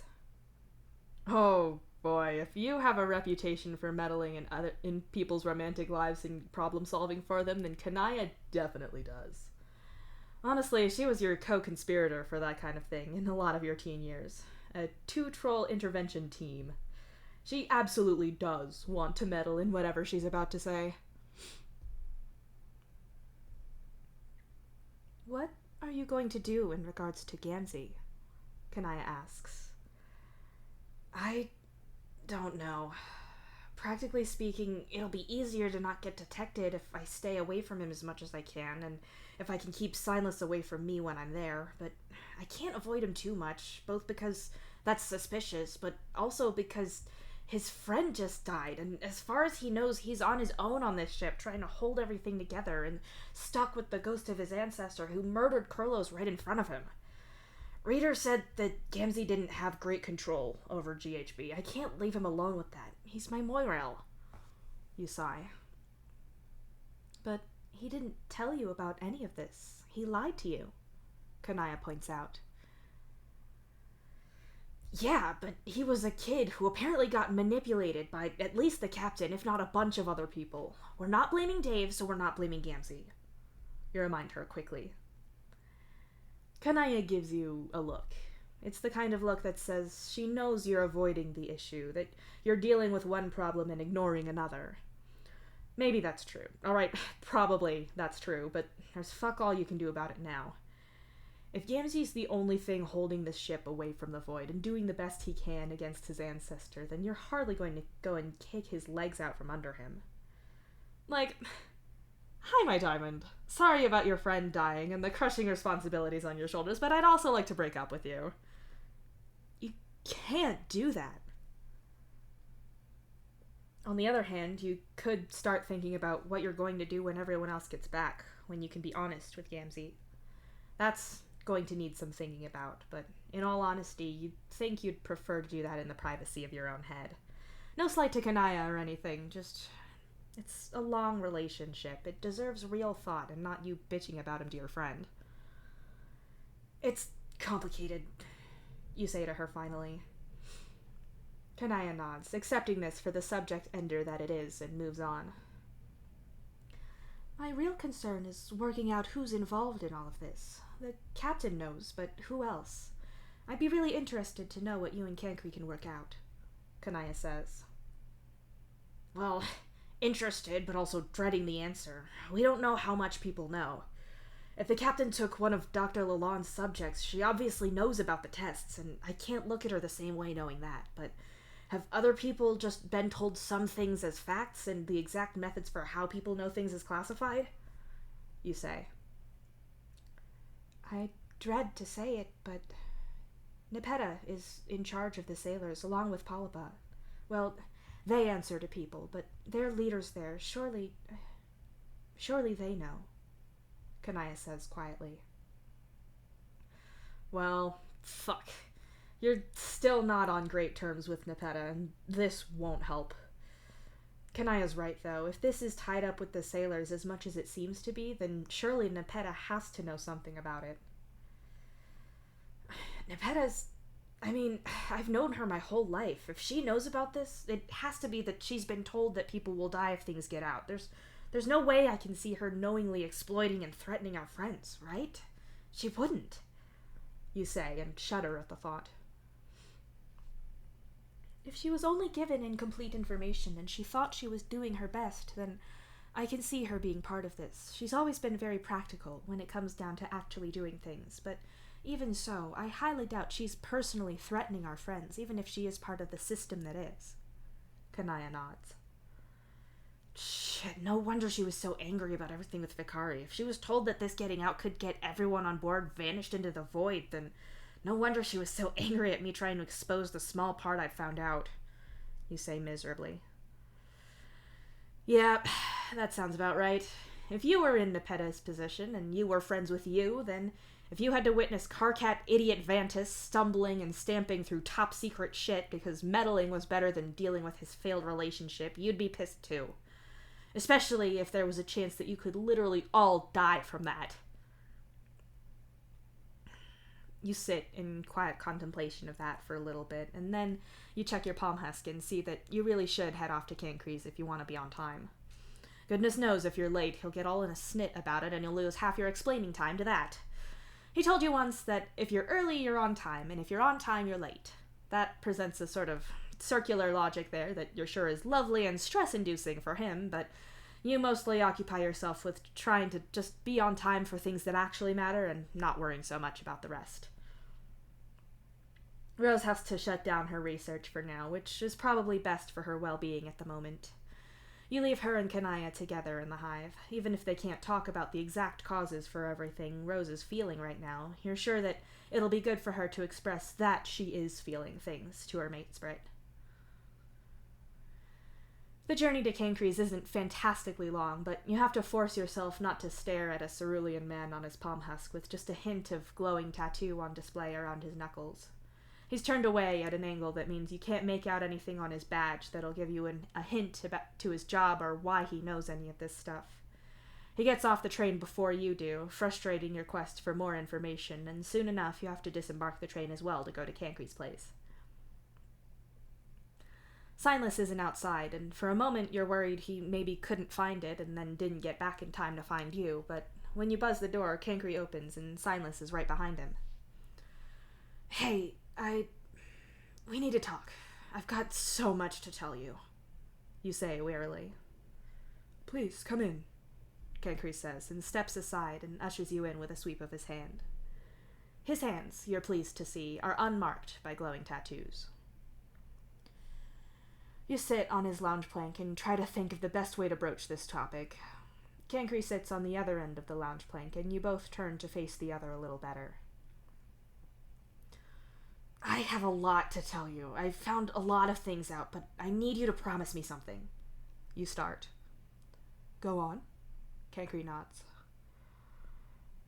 I'm about to tell you something, and I know it'll sound unbelievable, and honestly, if our situations were reversed, I wouldn't readily believe you either. This whole thing sounds completely impossible, but I can prove what I have to say if you actually give me time to do it. So, can you promise to hear me out for a while, even when it sounds absurd?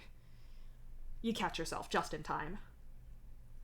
Cancri is very firm on certain words not being acceptable. Crazy is one of them. You're mixed on that. On the one hand, you can see how using a pejorative term can be harmful regardless of intent, but on the other, as long as it's not an actual medical term, or on the other side, an outright slur, then you kind of think context changes things. Like, Solix doesn't get annoyed when people refer to a situation as crazy. He doesn't even mind it being used about him, like, you're crazy good at that game, or even more directly, like, no, you're not having my last fries, are you crazy? He'll be insulted if someone's trying to use it to genuinely insult him, but that's not specific to the word as such. But he's very irritated by the colloquial use of manic or depressed, misused to mean someone's journey being hectic or someone feeling sad, and that isn't the same as the shit that Solix has been through. Then again, Solix obviously doesn't speak for everyone, and ugh. This stuff ends up being a whole mess every time you try to think about it, and trying not to get corrected by Cancri always makes you feel off balance. He usually means well, though. Usually. Sometimes you think he just likes feeling superior. I think I can promise that. Cancri agrees, having taken a moment to think it over during your whole mental wandering over correct language. I found out some stuff. We were both right. There's this whole group of people who know something, and they're hiding it from everyone. Only, I don't know all of the people involved, and I don't know what the ones who are involved actually know. I do know that they're all keeping this thing secret, and as far as I can see, you're probably right that it doesn't pay any mind to color or species or anything. You start. Begin with the easy stuff. As I suspected. Cancri nods. The next part is the part I need you to hear me out on, because I know how it sounds, you say warily, and glance at Signless, who nods. Cancri is waiting patiently, so you steel yourself and go for it. So, our ancestor died, but he didn't really go anywhere. He's a ghost, and I can see him. And I promise this is related to the other stuff. No, I'm not lying and making this up to make fun of you. No, there's no hidden prank camera or something, and I'm not having some mental break or anything. I have witnesses who saw this stuff, and people who can confirm that Silas has seen things that I couldn't see and told me about them. I can genuinely prove to you that he's standing right there, seriously, you say, waving your hand to the place where Silas is standing. Kencri's expression is hard and irritated. He absolutely doesn't believe you. I wouldn't believe me either, I know, but I need you to trust me, you tell him. I can tell you everything he has on his desk in his respite block if you want, Signless offers. Yeah, okay. Look, Signless has been in your respite block. You know that I haven't. I mean, I've been in your hive all of, 5 times since you moved here? I've never been in there, and you've not got me access, and you let me in. I didn't meet you here, so I couldn't have got in there and seen. Would that prove anything? You ask. You don't have psychic abilities, Carcat, Cancri says stiffly. No, I don't. Except for seeing our ancestor right now, you tell him. Signless starts listing things off, and so you repeat as he talks, with Signless pausing here and there so you can catch up and not be talking over each other too much. Your desk is over on that wall over there. It's gray with black edges. You have 4 books up against the wall on your desk, held up with a glass paperweight. The books are... You pause for a second as Signless sticks his head through the wall and continue as he reads them off to you. Shrunk and White Elements of Style, Hemo-Anonymity, A History, Unplugged in the Atomic Age, and a green book without a title on the spine. It's like a handmade kind of... Oh, wait, is that Disciples' book? Cancri is staring at you like he's trying to work out how you did that. It is. How... You got in there somehow, or put a camera in there, Cancri says with an uneasy look on his face. How and why would I do that? You know I'm not fantastic with tech despite trying, and you can't even say that Solix was helping me because he's literally on a planet right now. We also might not have the best relationship, but I think we're both adult enough to realize that I'm not going to respond to anything with dumb pranks, and you've not even done anything to warrant me doing anything to you anyway. You came to see me to help me last time we talked. I'm not going to mess with you like that for no reason. You insist. I suppose, but where did this come from all of a sudden, and are you sure you've ruled out stress? Cancri asks. Stress wouldn't make me know the books in your room or where your desk is in a room I've not been into, but yes, Rose was there with me when everything happened, and she's a doc terrorist, you point out. Cancri is silent for once, his expression uneasy, but he's not claiming you're a liar now or that you made any of this up. Look, let me fill you in on everything I know. You sigh. You tell him all about the lights blowing, the Ouija board incident, what happened with Gamzee, and the lights when Signless stood up against GHB. You go over your dream, everything Reader said, Fozer's death afterwards, the way you proved what you could see to Roxy and Dirk. You tell him about Dr. Lalonde and her experiments, and Cancri looks appropriately horrified at that. Honestly, I am not sure where to begin with all of this, Cancri admits finally. Yeah, it's a whole mess, you agree unhappily. Could you ask him something for me? Could you ask him if he's happy? Signless asks quietly. Fuck, that's a big question, but okay. You grimace. Carcad, Cancri says scoldingly, probably out of sheer reflex. Signless wants to know if you're happy, which, like I said, is kind of a big question, you say, ignoring Cancri's reprimand. So, he's really here? Where? I realize I can't see him, but it seems rude to address him without knowing exactly where he is, even if he is dead. Is dead insensitive? Differently alive, perhaps? Cancri asks. I'm dead as shit no matter how he says it. I appreciate the thought, but it's not really the point here. Signless sighs, and you choke back a laugh, making them both look at you. Sorry. He's standing right here. Hold on, I'll hold my hand in front of his face for a second, in case you want to try for eye contact. You say quickly, and get to your feet and hold your hand out. Cancri obligingly looks in the right place. Actually, that feels a little better. Thanks. Signless smiles. It's a little more like he's alive again, maybe. Also, he said that he's, and I quote, dead as shit no matter how you say it, and that he appreciates the thought, but it's not the point here. Talking to him is weirdly like talking to myself and you at the same time. You laugh as you sit down again. Did he really say that? I suppose he's from a different time, and anyway. As to your question, Signless, I would like to think that I am reasonably happy. I try to do what I can to advance worthy causes, and professionally I'm trying to progress so I can exert more political power for the greater good. It's frustrating that I've hit this wall of not being aware of all of this going on, but perhaps at some point I can advance past that. I have a few friends, though I try not to get pulled into relationships of any kind, lest I risk any kind of bias. Cancri answers. Wait, what? Signless says, in utter confusion, but Cancri is still going. I try to keep myself well-read, and I do enjoy that pursuit, so that brings me happiness. I do try to keep in regular contact with Porum and Mulin, and in my free time I help moderate a movie warnings database to help other people, so I feel reasonably fulfilled, I think. Cancri says with a nod. How does being in a relationship make you biased? Signless asks, looking lost. Do you want me to ask Cancri for you, or were you just thinking out loud? You ask him. Both, I suppose? Signless says, a little helplessly. He wants to know how being in a relationship makes you biased, you say to Cancri. I'm certainly not trying to cast any aspersions against your own life. I realize that it was a different time, and you were in more dire circumstances. Certainly, also, there was an element of protection to relationships in your situation. I just feel that it's easier to remain unattached from people, so I don't get biased in my work. For example, Goldbloods are in a much better position now than they ever were in your time, but that, of course, does not mean that they don't still face problems. But if I was in a relationship with one, I can see how easy it would be to focus on their issues just out of sheer proximity. Of course, this goes for any person of any hue, ability, neurodivergency, and so on. Kankri explains.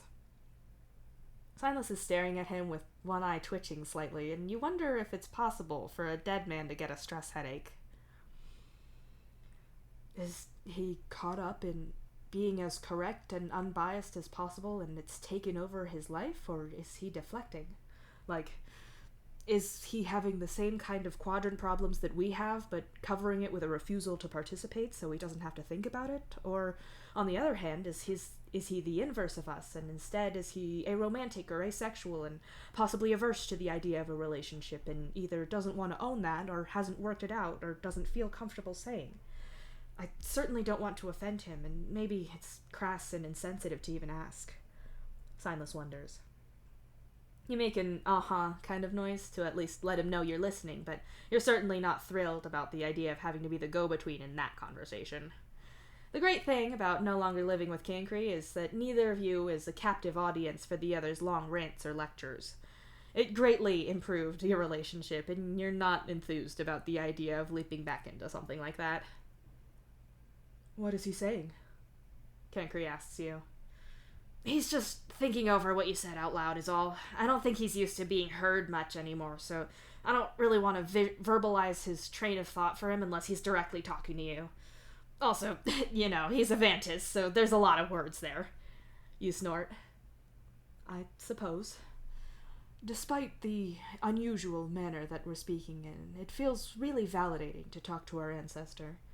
I was always a little envious of Mulin and Nepeta, if I'm being honest. Having their ancestor around seemed like such a privilege, and though we're only around thanks to her, it was always saddening to not have ours to speak to. Kankri says quietly. Yeah, I know what you mean. Solix feels the same way, like there's a hole there. Disciple's great, I'm glad we have her, but it's not the same. You nod. What do you mean by that? Silas asks, making you look up at him. Sorry? You say. That you're here because of Dis. What do you mean by that? He asks. He wants to know what we meant about Dis. So right when trolls learned that Alternia was going to be destroyed, they got a bunch of ships together, made as large a fleet as they could, and outfit each ship over a certain size with a mother grub. You start. Which radically decentralized the power the establishment had over who was hatched and in what ratios. Kankri interrupts. Right. If only a few ships had mother grubs and they got destroyed or taken over, then our whole species would go extinct. We don't reproduce like humans, so we're vulnerable that way. So this ship has its own mother grub, and there's a lot of new tech about to help with the whole process. You explain. She's regulated so she doesn't overpopulate our ship and cause food shortages or anything, and the staff that look after her make sure that she's not sick or anything untoward like that. I assume a lot of it is similar to what was done in your day by Dolorosa in her time in the caverns. Kankri nods. Yeah, a little more high-tech now, but basically the same, I think. So, one thing that we've been able to do is get DNA from very small samples. We've done this to preserve records of animals and plants from our planets in the hopes that if we ever get away from all of this and find a planet to start over on, we can recreate a lot of Alternia, and the humans have done it to preserve people who didn't make it off of their planet and to secure their own biodiversity and all that. The tech is really advanced, you tell Signless. An advantage of this is that, with trolls at least, we've progressed to a point where if you have DNA from a troll who didn't make it off planet, you can take that DNA from, say, a lock of hair or a drop of blood and synthesize genetic material. You can make enough for several reproductive rounds, and with the work that's done with the mother grub, you can basically ensure that you can create a descendant of that person from that synthesized material. Which is how Disciple got enough material together to make us, the captors, the Miriams, and her own descendants. It may well be that there's other descendants wandering around from whatever mother grubs were around on Alternia. I don't know what your process was there in your admittedly perilous situation. Regardless, Disciple had us created so she could see the people she loved live again in a better, albeit still imperfect, time. Cancri adds. Dis always did do things like that, lockets or mementos. I never thought. Signless trails off. You feel a little mean about keeping that to yourself, so you quietly repeat that to Cancri. Were you unable to see things around the ship until this all started with Karkat? Cancri asks curiously. Oh, no, I could get bits here and there. I saw you both in small moments of time. Mostly it was very disjointed until now.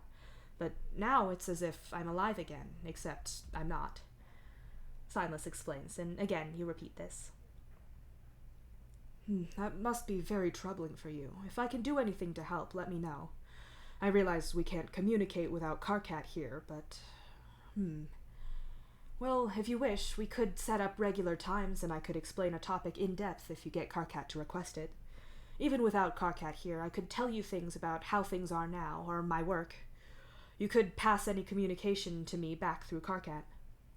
Cancri suggests. You're delighted at your assumed absence for these lectures. If Cancri invited you, then you'd definitely be busy washing your hair or alphabetizing your socks or something. Anything but a Cancri lecture. I'm happy to do that, but we can't talk about Silas as a person who's actually here over Trollian or anything. Not to sound like a conspiracy theorist here, but given that all of this is being hidden, I think people's messages have to be watched. I could pretend like I was commenting about a talk you gave or making arrangements to come listen to you for another, even if it's Silas actually going. You suggest. That's very prudent. I think that would work if Silas is in agreement. Cancri nods thoughtfully. I would love that, Silas agrees. You're not sure what you've signed yourself up for there in terms of being the conduit for endless Vantis discussion, but at least you only have to be there for Silas's part, at least. The two of them can format ethical theory on whatever the fuck. You have other problems, namely ghosts. Great, he agrees. Can we get back to the big ghost conspiracy now, because if you have a list of people involved, that'd be great, you say as you try to wrest control of the conversation back to the more pressing problem at hand. I have a spreadsheet with names, dates, and citations for my suspicions and what occurred to make me suspect them. Based on what you've told me, I think I need to expand it and come up with some kind of code so we can keep track of things. Cancri answers immediately. You stare at your Dancester for a wordless moment, the emotional exhaustion of all this crashing down on you at once, and making your vision misty with unshed tears. You slump forward, your head resting on his red sweater-covered shoulder. I know we have our differences, but after all of this, I really, really appreciate your level of organization. I really needed straightforward answers, and you have them, and more than that, you believed me, and this whole thing has just felt like I need an adult, and sometimes you just really come through. You sniff as emotion chokes your throat. There's a pause, and then Cancri gently rubs your back. This has obviously been a lot for you to deal with, but I'm not that much older than... Cancri starts. Shh, adult! You laugh weakly. You are also an adult. Cancri sighs and pats your back anyway. Yeah, but as you point out, how often do I act like it? You laugh and sit up properly. You certainly have your moments, but you are a lot more responsible and mature than you're implying right now. I am happy to work on this with you, and I will do everything I can to uncover this scheme and get justice for those who've been wronged, like your Moirel and your friends. I don't want my safety bought with the blood of others, and I imagine that we're not alone in this sentiment. The two of us are more than capable of compiling a case and a compelling argument, and together we can overturn this wrong.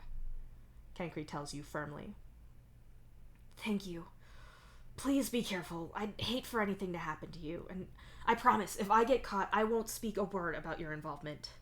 You tell him sincerely. And they could never drag your name from my lips either. I know this seems overwhelming now, and it is, and you are allowed to feel that way. But with the Strider family, Kanaya, and us, we can chip away at this, piece by piece. I promise. Cancri vows. Movement in the corner of your eye makes you look around to see that Signless is standing there with his hands over his mouth. When he sees you looking, he lowers them and gives you a watery smile. Sorry, I didn't mean to interrupt. I'm just really proud of both of you, and I'm so thankful that I get to see you both. Seeing both of you free to live your lives and still wanting to help people and working together is so much more than I could have hoped for, Signless says tearfully. Just hearing that gets you all choked up, and then when Cankry asks you what Signless said, you have to tell him, and, well, you're not gonna say which Vantis sheds tears first, but you all end up there. After a while after that, when you're a little more presentable again, you give Cankry a goodbye hug, a list of names, and a promise that he'll formulate a lecture on something for you. You're happy that Signless will get something out of that. There's probably a lot for him to catch up on in the time that he's been dead. Just because he's a ghost doesn't mean he's not a person. Facilitating him and Cankry socializing is great, and something you're happy to do. Guys, I love them.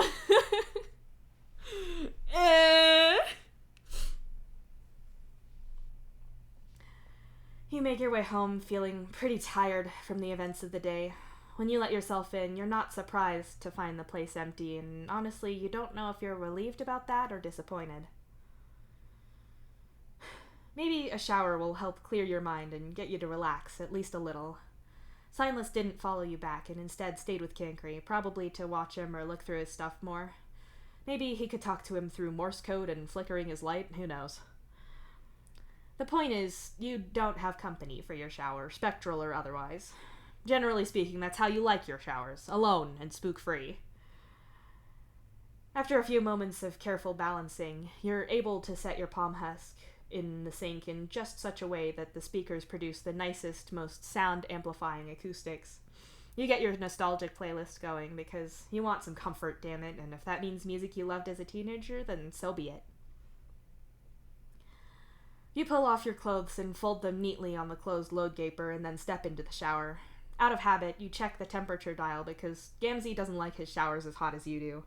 If you're not an ashy, gray-red combo color by the time you get out, then what was the point in even showering?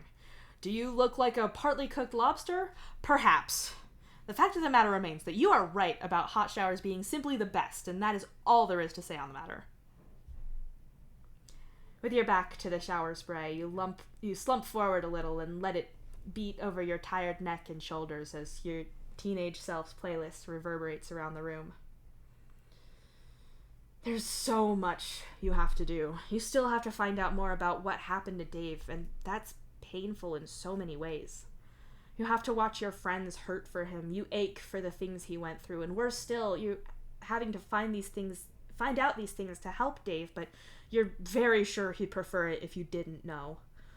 You need to learn as much as you can if you're going to stand a shot at helping any of the balancers, yourself included. It doesn't make it any easier, though. You roll your head back and feel your neck pop quietly, overshadowed though it is by the drum beat from your music. You're really a balancer. Even if you don't think things would go to hell if everyone found out about this, it still seems like Dr. Lalonde's data proved that people like you actually do affect the ship and change the survival odds of the people in it. You felt the power of it before, so you won't deny it. What it means is that, like it or not, you have a responsibility to this ship until Dave and Aradia get back and fix things and give you more training and guidance than music helps, I guess. Even if it's mostly in Gamzee's hands right now, you're still supposed to be doing something. Fazer was doing something, and he wasn't just left here for no reason, so that means that your job is important. What if you fuck it up? What if you get everyone killed? What if you do it and you get caught? What if GHB kills Signless for good? Can he? You don't know! You catch your thoughts with a mental hand and realize that these are all fears about the future. That's what scares you, the future. The fear that when you get there, you won't be a Karkat who's done the right thing. You'll be the same that you always are. You never live up to future Karkat. Anxiety churns in your stomach, and you press your hand to your soft midsection as if that could ease the nerves inside. Familiar notes from your palm husk catch your attention, and a thought starts to form. You know this song. It's in English, which you'd already learned by that age, or at least enough to listen to music and watch movies and get what was going on. Now, of course, you're completely fluent, but you'd know the meaning to this song by heart anyway. It's a song that came up in your history class in your school feeding. The end of your respective worlds is widely covered in your history classes, because of course it is. It's a sad and fascinating topic. Humans were a far more interesting case, though, because trolls had spaceships and everything well in advance, so moving subadult trolls off of Alternia and onto ships wasn't incredibly hard, although no doubt those deemed unfit were left behind. Humans, on the other hand, had barely begun their exploration into space and suddenly had to evacuate a whole planet. It was not a neat affair for them. All efforts to be environmentally friendly were thrown out the window as the species desperately stripped their planet of resources to build enough spacecraft to make it to safety, not to mention design and test ships as well. Many human ships can boast where their metal came from. Famous buildings stripped raw, railroads, naval vessels, tanks. There's one ship, the Reaching Liberty, who has a section of her hull made from the melted and reforged metal of the Statue of Liberty. Humans had all their culture on their planet, and they had to choose what to take and what to leave, what to preserve only digitally. There's video and pictures of the streets in the final days, dark, empty, and abandoned. Humans are a funny species, though, sometimes. There was still power on Earth right before it vanished, and it left people the chance to decide what would be the last sounds on their bits of Earth before it went. National anthems were common on radios and TV, but others picked movies, classic films, or songs about goodbyes. One in particular was very common, the song you have playing now. It was originally made as a song about two Earth politicians whose names currently escape you. The scene painted that they're together in the last moments of a nuclear apocalypse. But when humanity learned of its impending threat, it became rededicated to that apocalypse, reimagined to be two people left on the Earth as it all ends. You wonder if those people, if anyone who was left on Earth ended up as a future-aligned ghost like Signless. Surely they must have. All that could have been on their mind is what's going to happen, what will it be like, will everyone else make it? Music helps. You pull your head out from under the spray again and think a little more seriously. You need to help your ship. Reader said that music helped, and Fazer and Gamzee were using music before. You don't know any of that kind of music, but you do know this music. This song dedicated to the doomed Earth and those soon-to-be dead left behind. Maybe you can soothe the static of the future that's weighing on this ship with that. You don't know what you're doing, but someone did this first, and they didn't know what they were doing, so you have to try. You can learn properly later. Eventually, there will be time, but you won't get there if you don't start here. You call out to your palm husks to pause and go back to the beginning of the song. You don't have the greatest voice, but aren't showers good acoustics? You tell your palm husks to play, and you start to sing along with a song you've sung along to hundreds of times before. My feet are aching, and your back is pretty tired, and we've drunk a couple bottles, babe, and set our grief aside. Most of the song is like this, not so much singing, but dipping into your lower tone of voice and sort of saying it melodically. It sounds okay, bouncing back to you from the tiles. As the next words come up, you try to think about the people who were out there who are dead now, and try to assure them that the end came and went and you're still going on. And here it is, our final night alive, and as the earth burns to the ground, oh girl, it's you that I lie with, as the atom bomb locks in. As you sing that chorus, properly sing it with feeling and volume bouncing around your ablution block, you feel it. You feel the white glowing pull of the dizzying future. 1,000 silent voices somehow screaming that disaster is seconds away, and you try to direct them into your words. Because it's okay. It'll be okay. That's what you want them to know. You go back to melodically speaking again, but feel the attention of the vast beyond firmly on you. You put your finest suit on. You know they're scared and angry and dead, but it's okay. They don't have to deal with it anymore, and the future might be what scares you the most, but the secret is that the future will always become the present, and then the past, and all you really have is right now. Even if you normally say that's shit, and obviously you understand the passage of time, it's still true. If you do what you can now, then when your future gets here, you can say you did what you could. If it's good, then it's finally there, and if it's bad, then that'll pass eventually. You sing for them, with a song that humans left playing on a doomed planet. In hopefully empty rooms, these words played out. Words expressing both a fear of what was to come, as well as a beautiful and tragic acceptance of it. You try to push that acceptance out into the future void, or whatever the fuck it is, to make it let go and drift away. Like, you acknowledge your fears so you can move on, to mindfully see a thought and not interact with it. You sing. It might be bad, it might not help, but you're doing what you can, and you want to think that that's enough. You hope that it's enough.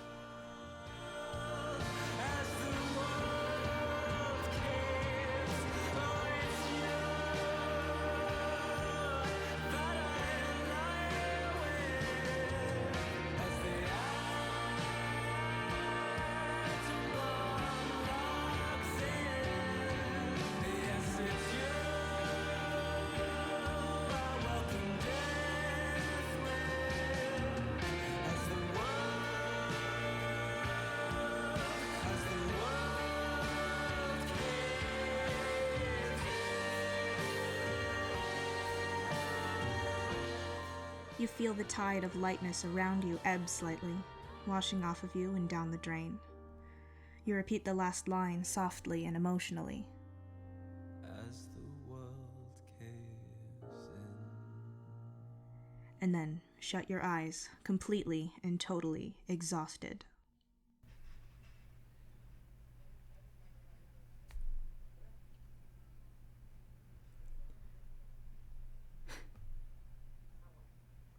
And that, my friends, is the end of the chapter and the end of the week.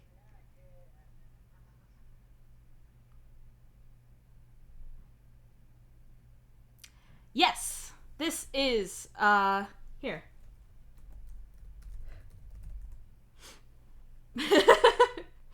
I have a pre-written, here's what's going on, little blurb.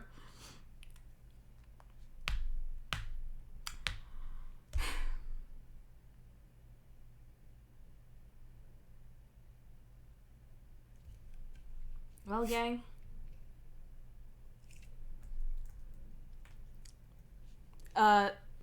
ship of Dave Strider, Solix Captor, and Carcat Vantas all together.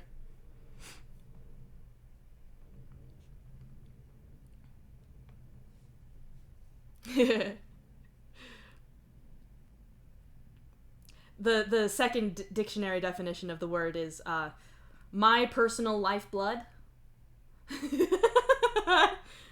I'm normal.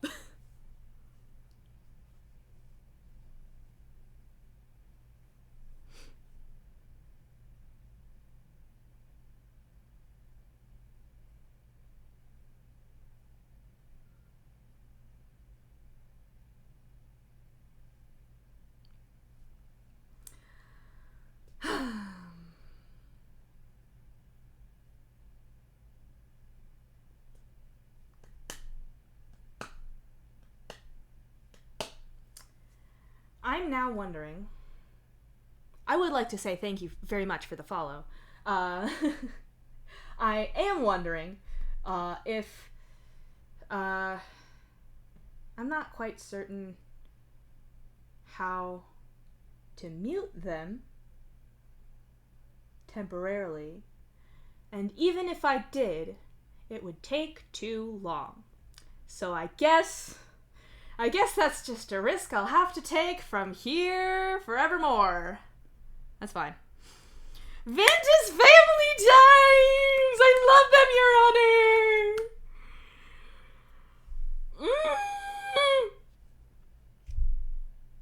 Listen. Solix and Karkat are my favorite beta trolls. Signless and Psionic are my favorite ancestors.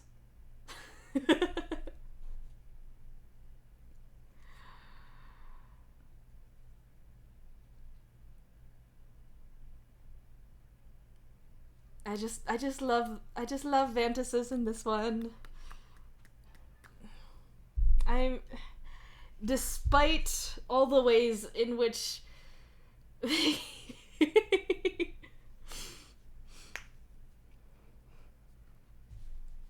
despite all the ways in which they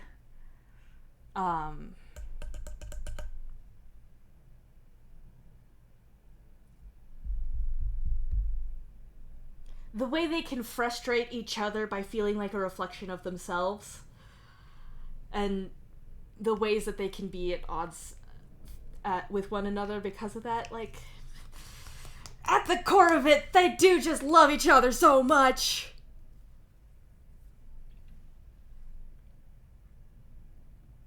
I would like to direct attention to the one chat rule I have, which is no homestuck discourse.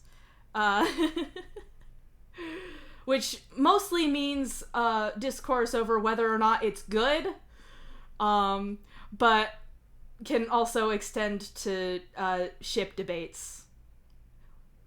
The fic is what it is, and what it is making me insane with joy. I don't know. I don't actually know. They should show up the first time you open chat, but I know everyone just clicks past them like the moment. So if I were to go to my own damn channel, and we're just gonna mute this because that will be hell.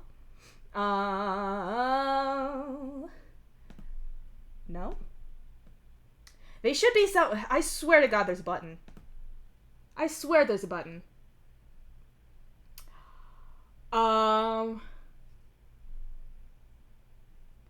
Well, I mean...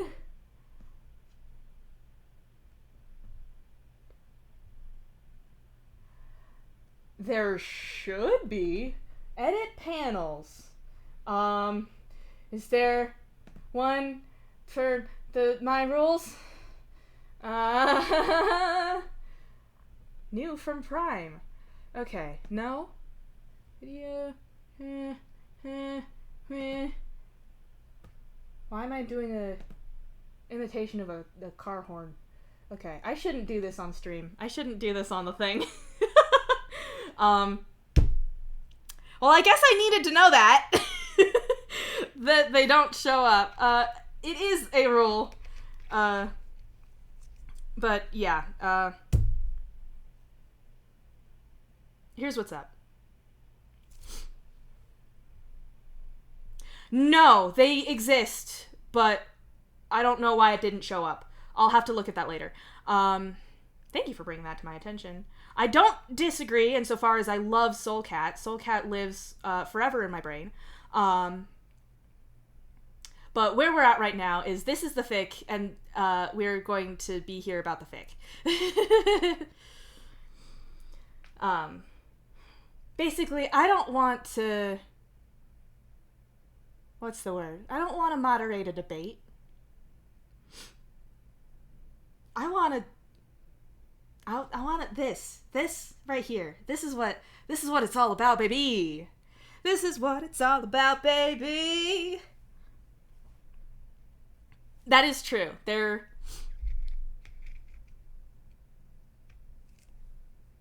You know how I be. You didn't. I just didn't want it to get there. Because that's not really what this is about. I was kind of just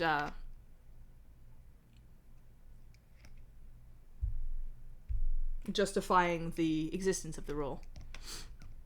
The rule that apparently cannot be seen. Come on, Twitch. Angies. Anyway. I'm gonna I'm gonna get the VOD uploading now. Goddamn. I'm gonna get the VOD uploading now.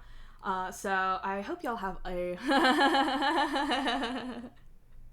I'm gonna have a laugh at my sibling, and I'm gonna I hope y'all have a wonderful weekend, because it is Friday. I will. You're gonna ask me a question after this. Is it gonna be who's the chapter? The next one is. So I hope you have a wonderful night. I will say in advance, and I'll say this again a bunch. Next Friday, September 27th, there will be no stream. I have a different thing to go to that is at 3:15 and stream starts at 3, so that's not very convenient for me. But so what that means is I'm going to not stream on next Friday, 1 week from today, September 27th. And I will reiterate that, and I will post about that on the day of, and just so y'all know. Yeah, and that's it.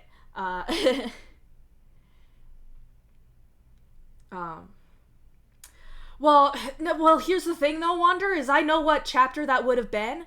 That'll end up being on the following Monday instead. You would have been mad at me anyway. You would have been mad at me, regardless. Yeah, I did. Because I already knew that, and so I guess you just have to suffer regardless. Anyway, I'm gonna head out now. I hope y'all have a wonderful night. Thank you all for coming. I'm just so happy to see y'all eating this up the way that I ate this up. And I'm glad that y'all like what I am doing with it. I'm not contributing a whole bunch on account of I didn't write it, but you know, even making a facsimile of a painting, there's still you in there, because it had to get processed through your brain. And so anything you make, even if it's a copy, I think has a bit of you in it. And so I think that this has a bit of me in it. In more than just the sense that I occasionally respond to the narration and comment on it by myself. Which I try to minimize, but you know, sometimes I have really funny things to say. Anyway, good night. Have a wonderful. Have a whole entire time zone all to yourself. It's all yours now.